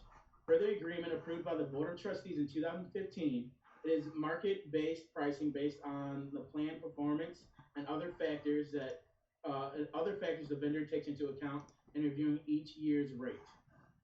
And then I got a link to the stuff in the past. And it also said in here, we do appreciate your concern over the cost associated with the student health insurance fee. We recognize that any increase in cost is a challenge to our students, especially in these unprecedented times. As you know, we have held the line on a tuition increase for the fall of 2020 for both undergraduate and graduate students. None of the individual mandatory student fees has increased in 5 years. That's nice, right? However, so my thing was I sent it to the board. I'm like, oh, that's nice, that's trash. Then we need a new vendor, or we need to renegotiate the contract because one, I think that vendor needs us a lot more than we need them going on with all this stuff with these unprecedented times. So you know what? Fuck you. Oh, excuse me. Shit. Sorry. I just didn't like that. So I said that. Excuse my language, y'all. I just didn't like that. I get it that it's based on various factors. However, then it's time to go. If that's 2015, it's 2020. Things need to change. And I think if we keep that vendor, we're in perfect stage to negotiate a new contract. That's just my thing. I mean, I can't get pacified by saying we didn't increase tuition. That's not we increased tuition. That's the governor didn't want to increase tuition, not this campus. If the campus had its, I think the campus would definitely do things along the lines. And see, this is why we're just so like with the recent vote on about funds and whatnot. It's just these are fees that if they're not increasing tuition, they're increasing fees in some way. And I just hate for us to have to be, be the ones footing the bill instead of administration taking a pay cut. So that's the response I get, and I shared that with the Board of Trustees. I only heard a response from one of the board members. Yeah, because I think we're in a better position. New vendor, whatever. 2020, y'all. Fuck it all up.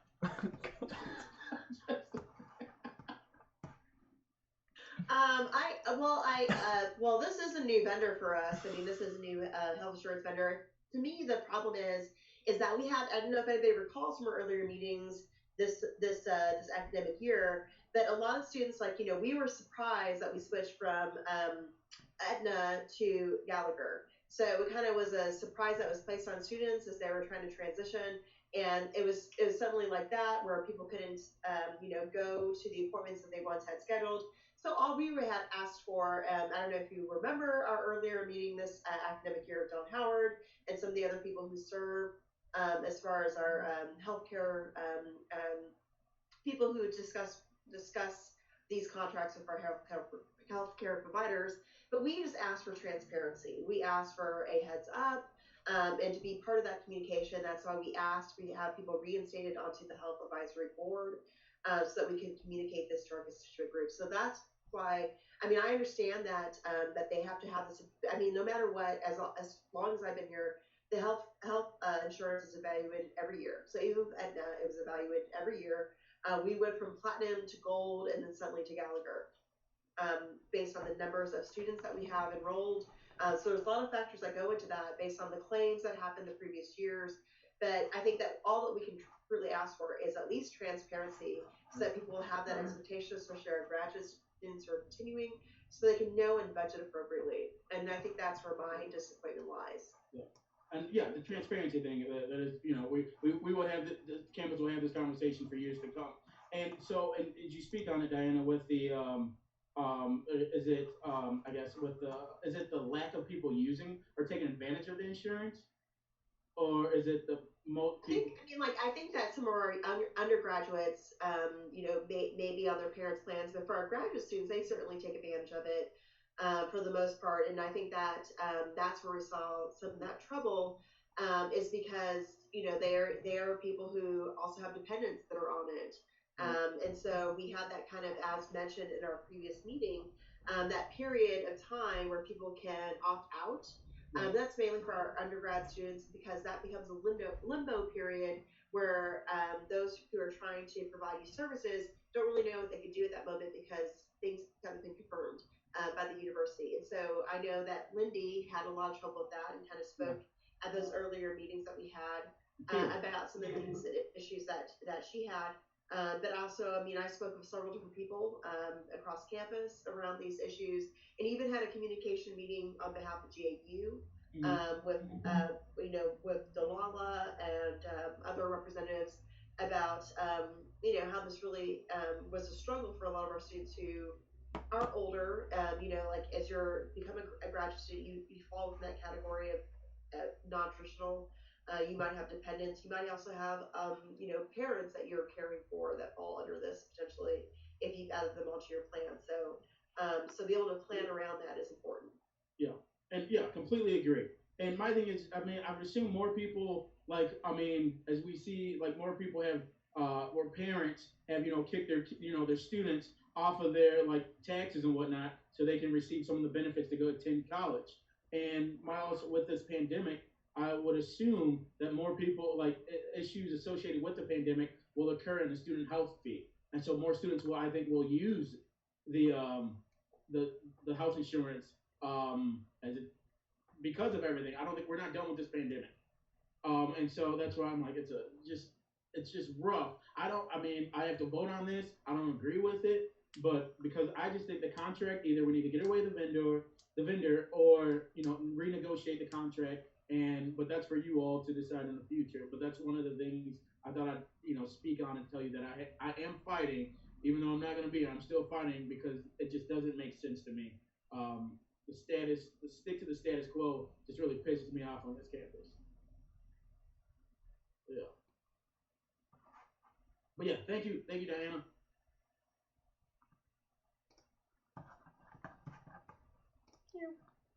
All right. Yeah, there's a lot of questions that could be answered around the entire process for that, and that was sort of my general thinking. I definitely wanted to make the announcement as a part of our meeting that there is that on the agenda, and yeah, going forward, figuring out how we can, at the very least, improve the communication on that process and any of the changes that will occur, and then opening up the potential for improving the trend of changing coverage and increasing prices. I think is a conversation that could be started if we are better engaged in the process as it exists, even. So yeah, I think raising all of those items, those questions, sort of the issue, Brian, as a part of the meeting, I think, if for nothing else, just bringing it up so that it's out there is good, because for sure, right, we're going to continue to follow up on that. So with that, I'll keep moving forward if there's nothing else on that specific item. All right, give me a second to find myself in my report. Yeah, okay. So skipping over all the coronavirus aspects, student trustee election was concluded on April 15th. Stephen Gear was elected the student trustee for the next fiscal year. So that's starting in July 1st, going until June 30th. I believe there's some transition meetings for that being planned. And the specific details of which I don't really know. Brian, you'd sent the email about trying to coordinate something, but yeah. Still have to figure out a date and time and what for all of us, but I'll think about that tomorrow. Yeah, so check out an email tomorrow, right? Same bat time, same bat channel, and I'll send out an email to discuss everybody's free time. Sounds good. Yeah. Check out. Hey, check the book out. All right. That was my blurb about student trustee election. I already mentioned the Alumni Association Board of Directors meeting that was scheduled for April 25th, postponed to June 27th. Now exploring whether or not to continue to have it on June 27th, but as a Zoom facilitated remote meeting, soliciting feedback from the directors currently on the format and the timing of that meeting. So it's sort of still pending in the air with a potential of June 27th. Graduate Assistants United, annual elections for executive committee offices are ongoing. I believe the mail-in ballots are due April 29th. Should be receiving your ballot, or have received your ballot, and that should have included a return envelope, I believe. I just want to include that in there. Going on to GPSC specific items. Which was page 4 on there. So right, today's our last business meeting. We got some good business done. So thank you everyone. We are not going to try and hold any official May 5th end of year awards, recognition, what have you, meeting.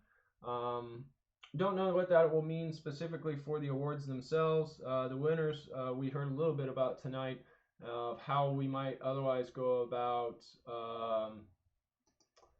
recognizing them through campus medium, otherwise DE, as well as our social media. So we'll make those announcements, it sounds like, and then whether or not there's something we do either in the fall or otherwise when we're able to convene again, will be something that will come later. But so we won't do that May 5th meeting. This is effectively our last meeting altogether for council. Our elections are those results that we had, and then I sent the email out earlier. Those are the final election results. Didn't get any sort of challenges or petitions for appeal or anything, so all good there. Election business is concluded. In terms of office for those, the executive officers will begin those terms, end of business, on May 15th is the date that we're going with. And graduate council representatives will likely need to report immediately following the adjournment of the last 2019-2020 meeting on May 7th, like we talked about a little bit earlier. See, transition work, I had a little blurb in there about the transition. So working with the new administration that's coming on, trying to plan some meetings, 5 of which to cover things, had a little overview on there. If that's something you're interested in contributing a piece to, in the sense of something you want to emphasize as part of transition or a question, or any of the incoming officers, is there something, think about how in that first general meeting, sort of meetup planning, which obviously this is going to be through Zoom, bringing that up, we'll add it into their overall structure for those meetings. The graduate council representatives, I would encourage you to engage with each other for the transition, whether that's for the committees within graduate council and letting folks know what committee work was going on, what you might be able to expect in the next year, as well as coordinating just in general about the grad council. You're sort of going through a very interesting transition for graduate council insofar that it's all being done remotely and not in person. And so it's a particularly challenging transition, I think, for folks, particularly if you're going to be brand new to graduate council. But you've got great people to help you out for that. We're all more than happy to help answer any questions, as well as the current chair, Dr. Morris, is fantastic over in grad council.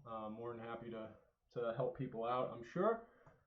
But yeah, if you have any questions for the graduate council transition, make sure to reach out to Lindy. You can reach out to myself. We can get you connected with the information that you need. And we'll definitely be working with Caleb, who's taking over for Lindy in the next administration, who will sort of be leading the shop there in graduate council itself. Let's see. Where am I? I always do that, and it makes me look weird. Let's see. All right. Oh, so cool stuff. And it worked. So everyone at 7:30 should have received an email, again, just like the ballots from SurveyMonkey, but with the GPSC email listed. That is the council member end of year sort of exit survey. That was scheduled to go out at 7:30. Everyone should have received it. I know I got mine because I saw it. I'd even forgotten about it.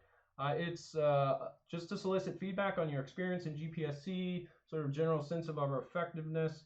It takes about 10 or 15 minutes. It varies with the write-in portion, which is the very end.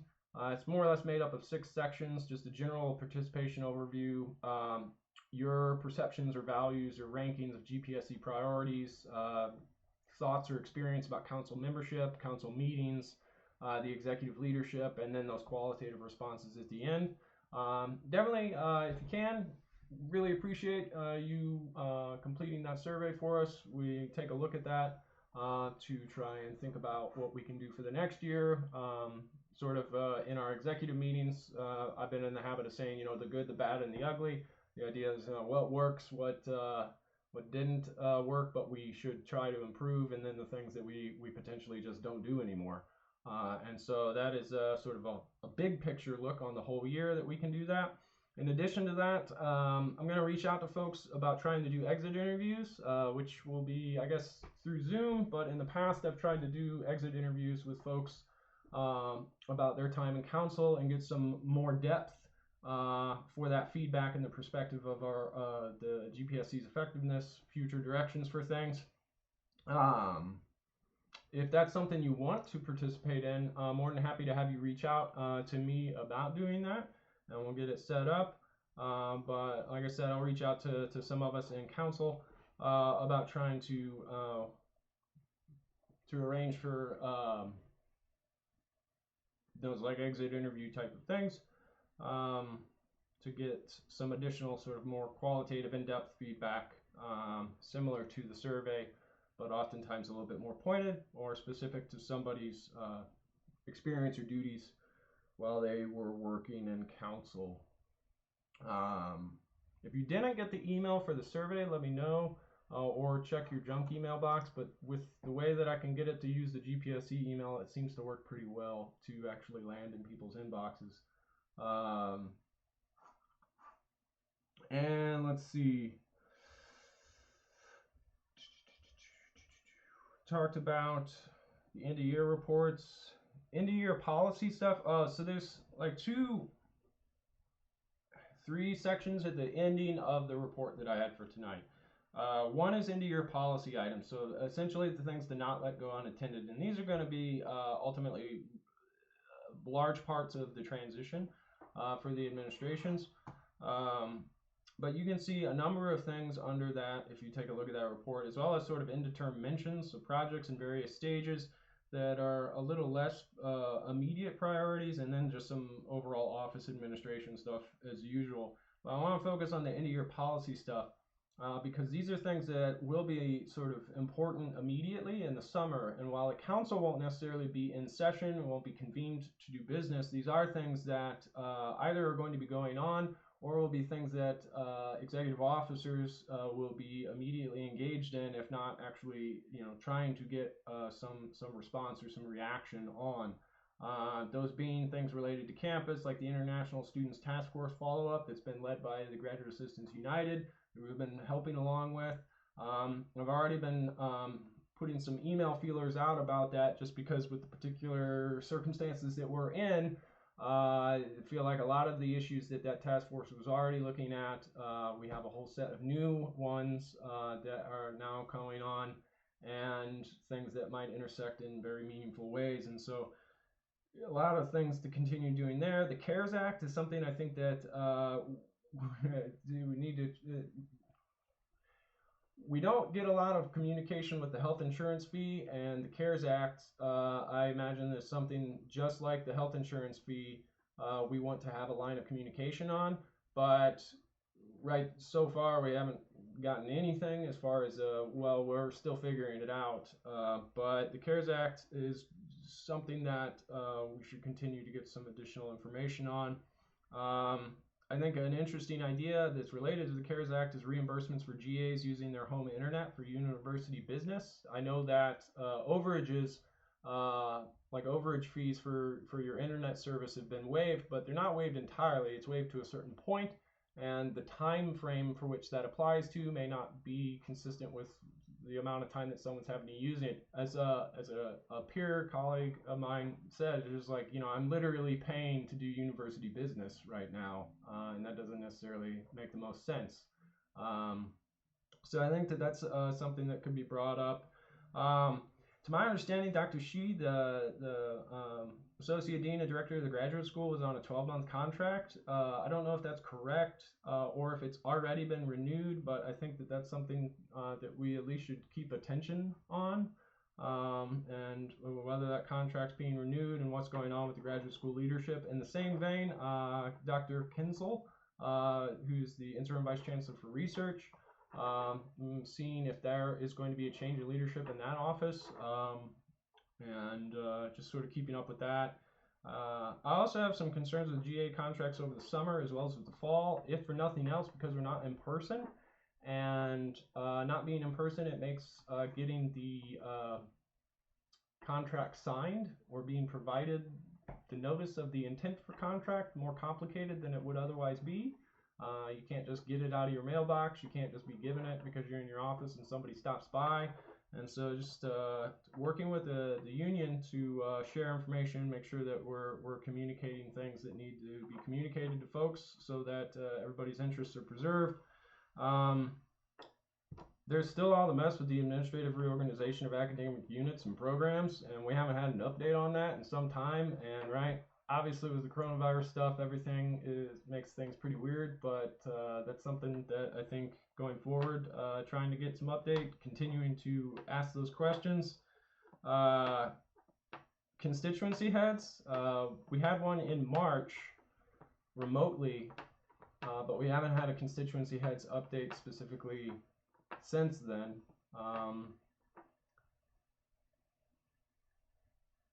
Might be good to try and push some buttons about that.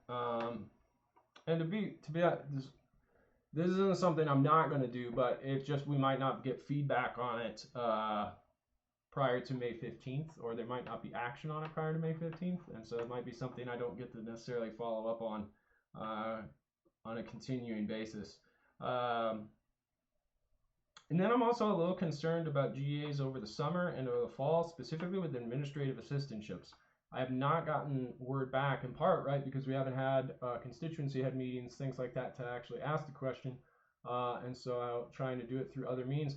But folks that have administrative assistantships, in this case of they're a supervisor for plant service operations, cleaning buildings at night, right now they've still been getting paid, the same as if you have a student worker, as a part of that agreement, but nothing has been communicated back as far as for summer and or then eventually in fall. And I think that that's a very interesting question to raise, an interesting matter to continue to follow up on, because if you rely on that administrative assistantship through PSO, and then it's like, well, we don't need you over the summer because you can't even come into work, That's a pretty big problem. And I haven't heard anyone bring that up yet, as far as communications that I've gotten, official or otherwise. So I bring all that up just because if it's something that you haven't thought of, I meetings before it said, anything that you can think of, let us know what, things going on from your view of Thompson Woods kind of idea. Those are the ones that I've been able to catalog together in the last couple of weeks and put into a list for the transition. If there's something you feel like I'm leaving out for that, please communicate that one way or another, because that's something that we'll get on the short list of priorities or follow-ups for the for those transition meetings, as well as it's something that I can start those communications with folks right now. And that can be through an email, that can be through whatever means. It doesn't have to be now. But I raise those just to raise the question and put it on everybody's mind, or if you know information about those things, you can bring it up. And so, Diana, I saw that you had...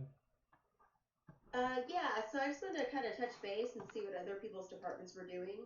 So in my department, we did receive a confirmation email to say whether or not you were contracted or receiving a contract for the upcoming year. It would not be the physical contract that you would sign yet. But I know our department chair had at least contacted me and some others saying that they're trying to find ways to make that a digital signature. So they're trying to convert that to where they can send it out to students where they can sign it through an electronic signature and have that turned in. So I'm kind of curious how, because it is part of the CBA, which is the collective bargaining agreement, that during the upcoming week, that if you are receiving a contract for the fall, you're at least received notification. So I want to know if people have received emails or notifications. So if you have, please discuss it. Let us know the form that you received that in, because that is part of our contract as graduate students, that that the timeline to receive that is done in early May.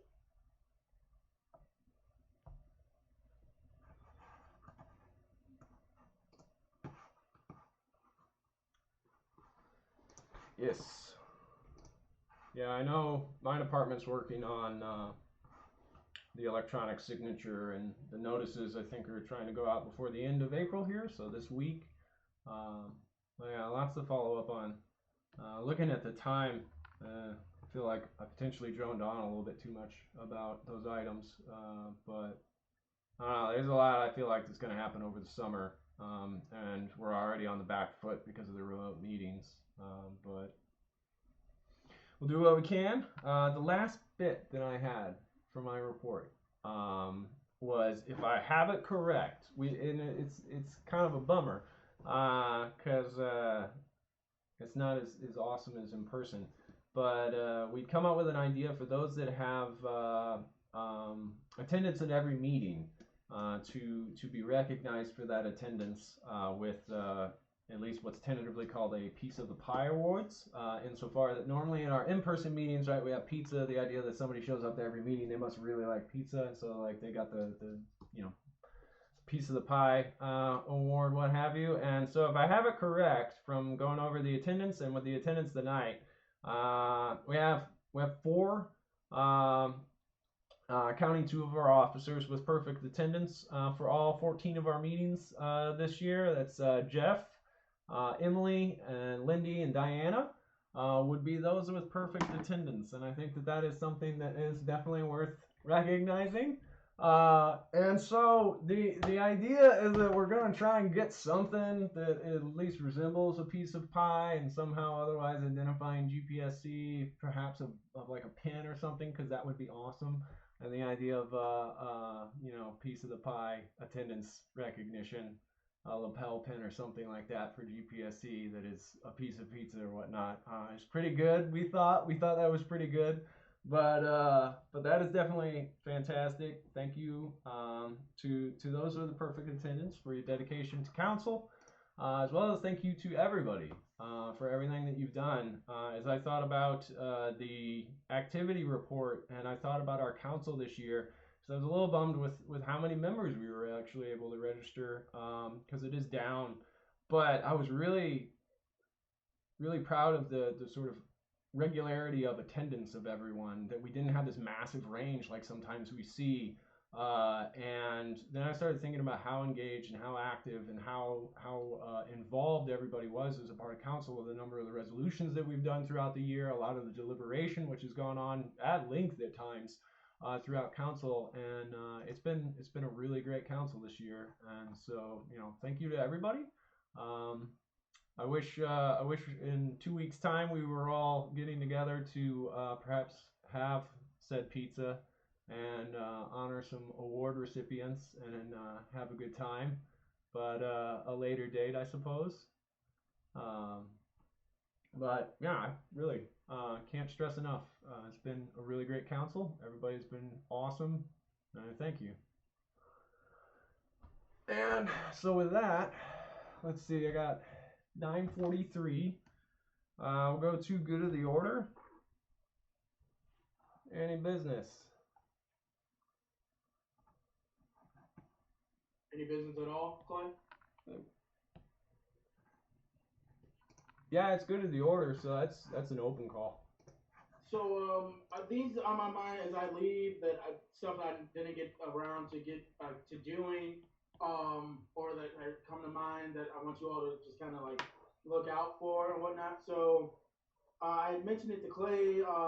If we're gonna spend money, there's other ways that that needs to be reciprocated. So an idea I had, and I brought it to Clay, and I also brought it to the chancellor's office. They said no, but an idea was a telethon. So if you guys like kind of probably around, I don't know, the big event or the day of giving, if GPSC had a telethon where people would call in, you can do a virtual telethon or whatnot, and try to raise funds that way.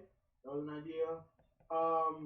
In the future, I think I brought this over to then ADD Dr. Wallace, and there was some barriers there, but a top 3. So I don't know if you've heard of like a top 20 under 20 or top 30 under 30, and it's like that can be something for an incentives as we talk about those other things that we mentioned earlier in terms of like providing like some funds and whatnot. So kind of just incentivize being a graduate student and show that it's competitive in nature, right? That's grad school, and for an idea. I spoke on the transition funds. One thing that comes to mind is furloughs. If big universities like the ones in Arizona, I think Arizona State or one of the I think it's Arizona State. I know, I think the University of Louisville, they're getting ready to furlough a lot of people. They bring in a lot more money than SIUC. So in terms of like assistantships and I guess bringing in new faculty members and all this stuff, that would be something on my mind. Because I haven't heard anything from the president's office, but there's no way in hell that we don't go through a series of furloughs or firings, and that impacts all of us, all of you. So those are the things on my mind that I take notes for. So just to look out for and watch out for. I'm done, Clay. Thank you, Brian. Yeah, with your idea of the telethon, Clay, you're muted. No. Muted, Clay. Thanks. Yeah, with your idea for the telethon, I don't know if that's even in the sense of like thinking forward or specific to now, but even something we've been kicking around for development ideas is for next year with Day of Giving, trying to amass a number of, even if they're very small donations, for the Graduate and Professional Student Council, because there's an award for the number of donations given. So even like basically if you have half of the current graduate and professional student enrollment donate $1, we win with the most awards, and can use that as a platform then to talk about basically giving us more money. But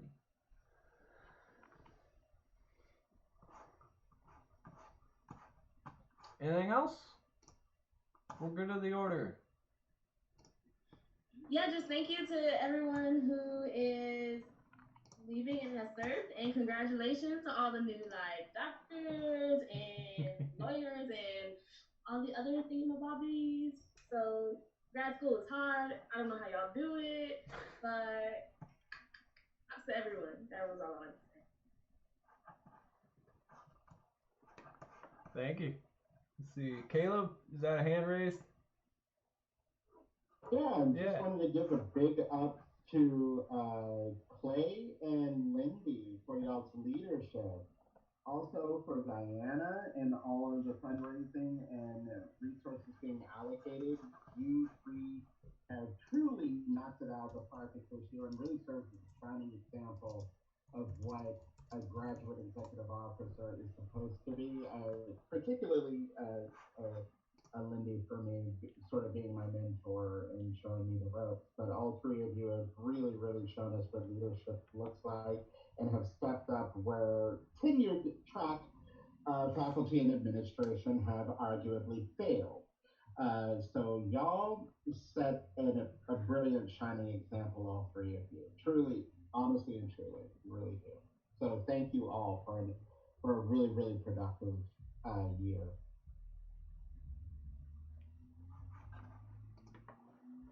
Well, thank you. No, I mean, I would just give the thanks all back to everybody else because it's a team effort always, and it's just the way that it is. Ben, hand raised. Yeah, echoing others, overall, thank you. Apart from a few standout faculty, GPSC and graduate council have been by far and away the most positive experiences of my grad school experience so far. Thank you specifically to Clay, Diana, and Lindy, as well as everybody else, Brian, everybody on grad council with me. You've been incredible to work with. And as I continue on with PhD, I really do hope to take some of the lessons that you all taught me and continue that spirit on to the next step. So thank you sincerely, and this has been an honor serving with you all. Thank you.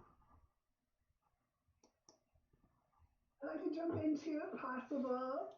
So first off, I definitely want to thank all of you on the Graduate Council for your service alongside me. It has been a joy and honor to sit next to you and chat via Teams for our meetings. It's entertaining, helpful, and I do think that we make some really good decisions together. So I'm very excited to pass on that legacy to those of you who continue, and to the new people. Thank you for joining that team. I think it's going to be great. To those leading the team, again, lots of love to you as well, because I think that this would not have been a thing without you. Shout out again also to Diana for all of the hard work that you do, and I'm excited about you being incoming president and the work that you'll do there. Which leads me to a final. Clay, thank you so much. As the president, you've done a lot of years of dedicated service to this organization, not just as president, but in your roles previous. And you really have dedicated a lot of your graduate career into this organization, and it shows, and it means a lot to us, and it means that we have a good leader who cares and is invested, and I think that's the best role model for all of us to continue to be interested and invested. So I just want to say thank you so much, Clay. It means a lot. I've loved watching you be in the leadership role, and while yes, obviously Diana's coming in, it's because of the legacy that you've left us, so thank you. I feel bad because usually at our last meeting we will give an award to our outgoing officers. So I apologize that we can't do that in front of you as far as Clay and Lindy goes. But know that they will have something mailed directly to them that is certainly with the heart of council members. But thank you everyone for sticking with us this year. For anybody who's still at this meeting, at this final Zoom meeting of the year. And giving your voice and participating in that opportunity to share the governance of graduate students on this campus. But kudos, Lindy, you've been fantastic this year. I think anybody who sat on graduate council with you recognizes that, and your little Insta messages during meetings with our graduate council members. Sat next to you, saw that happening. But it was fantastic because I think it really spoke to your insider knowledge and just great leadership. And then kudos to Clay. I think a lot of people don't realize how long Clay has served on graduate council. Certainly as long as I have. So for the last 5 years, Clay has sat in council meetings both as a member but also as a leader, as far as a member executive counselor. So he sat in Lenny's position for the last 2 years as president. and has served graciously, has sat and had a talk on a microphone for endless hours. So that is a task in itself. But also did a lot of work behind the scenes. So thank you so much, Clay, for all your hard work. And I hope that we are able to give you a gift that demonstrates our appreciation for you and your service. All this sappy stuff. Fuck it. Clay. Because I'm seeing you right now, Clay. I want to thank you all. I mean, with those who voted for me and whatnot, there's 2 terms and whatnot. But and I appreciate all the work you guys have done. But Clay, to you, Clay, I am so thankful for everything you've done. I'm thankful for our just popping in your office and just talking shit about administration because they do some shitty things. And just bouncing off ideas. I'm truly thankful to have you as that support system. And I'm not gonna Clay. We're still always gonna be friends and associated with one another. But even above that, I want to thank you for being a brother. I want to thank you for being family to me because I don't know how I would have done anything that I've done in the past years without your guidance, your assistance, your help. And I mean, to the future, Clay. I'm gonna finish this bottle for you, Clay. I thank you. Thank you. Oh shit, that's a lot. That's for you, Clay. Shit, that burns. Woo!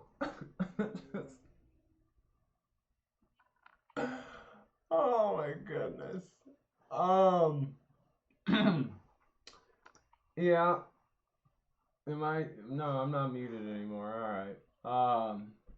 Yeah. I mean, it's been a pretty amazing experience, for sure.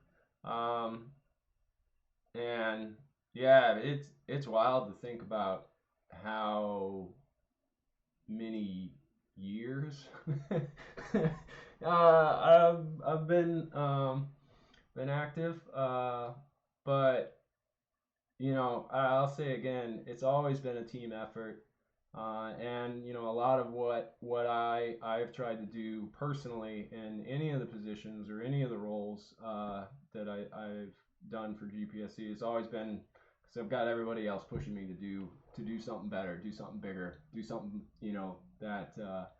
that meets them with the quality and the substance of what they're doing and what they're bringing to the council. And so just try to carry my own weight in that same way because really everybody is doing awesome stuff, and just trying to make good on that. It's gonna be weird, I will say that, not doing this. I've been thinking about that the last couple of days, and the idea of like I don't have to plan a meeting 2 weeks from now, and that's pretty intense to think about because I've had to plan a lot of meetings. But Bethany, you've had a hand raised for a while, and I don't know if Just real quick, I think we would be remiss if we don't thank Breon for always bringing us updates, for staying committed to the students for as long as I've met him, and just the continual service that he has and the dedication and the persistence and never afraid to speak his mind, even when it is opposed and when there is threats and there is retaliation that could happen. You've done it. You are now Dr. Lockett, and we appreciate you for all and everything that you've done. So yeah, that was it. Yeah, no, definitely. Yeah, I think it's like we said last year, recognizing Breon with the Outstanding Service Award. The idea that's just like this isn't premature because like there's no stopping this guy from doing the same thing every day, and it's been remarkable to not only witness but benefit from the efforts, Breon, that you've done as student trustee. For sure. Diana, you have a hand raised? I have to admit, I've been playing a secret drinking game with Breon this whole time. And the ultimate phrase that I said happened during this drinking game was someone saying Breon's slogan. So I had an office next to Breon as far as like his take on no holds barred and speaking directly to the administrators. And it was, they can eat a bag of dicks. So Breon, this last swig is for you, sir. Thank you for your service. Thank you for your time. But yes. What? To you guys. All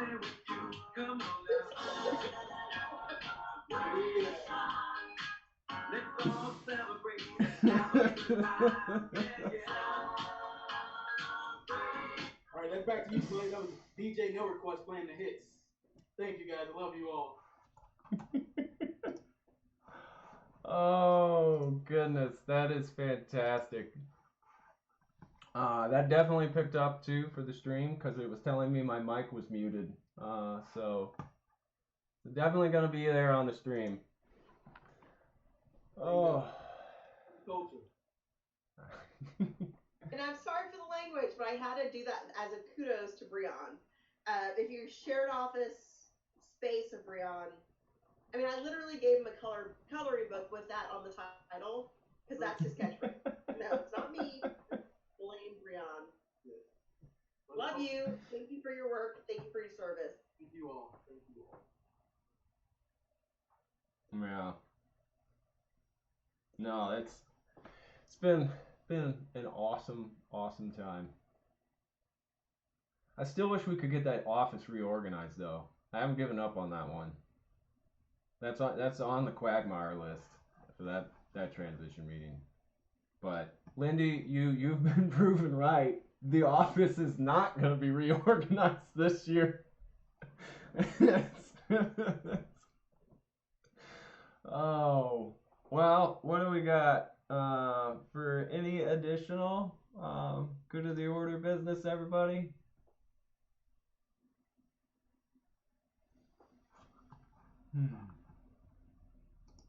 And truly, I do want to thank everyone for all of the hard work they put in, particularly in this last month with having to go to the remote meetings and figuring this process out, navigating it, working with us on it. Every single one of these meetings running long according to schedule, and sticking out through all of that, working with it. It's mattered a lot, and if you need to put dollars and cents to it, right, it's $3,000 worth of donations to help people get food, and it's potentially $500 towards helping people be safe and healthy and well. So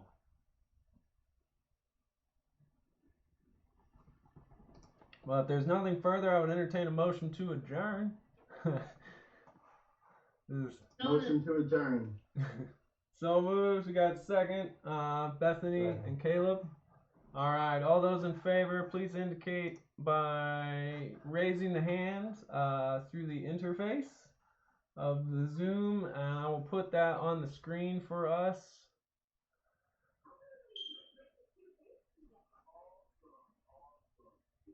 All right, last call for the approval, the motion to adjourn. All right, you can go ahead and lower hands. Those opposed who wish to have a recording of such.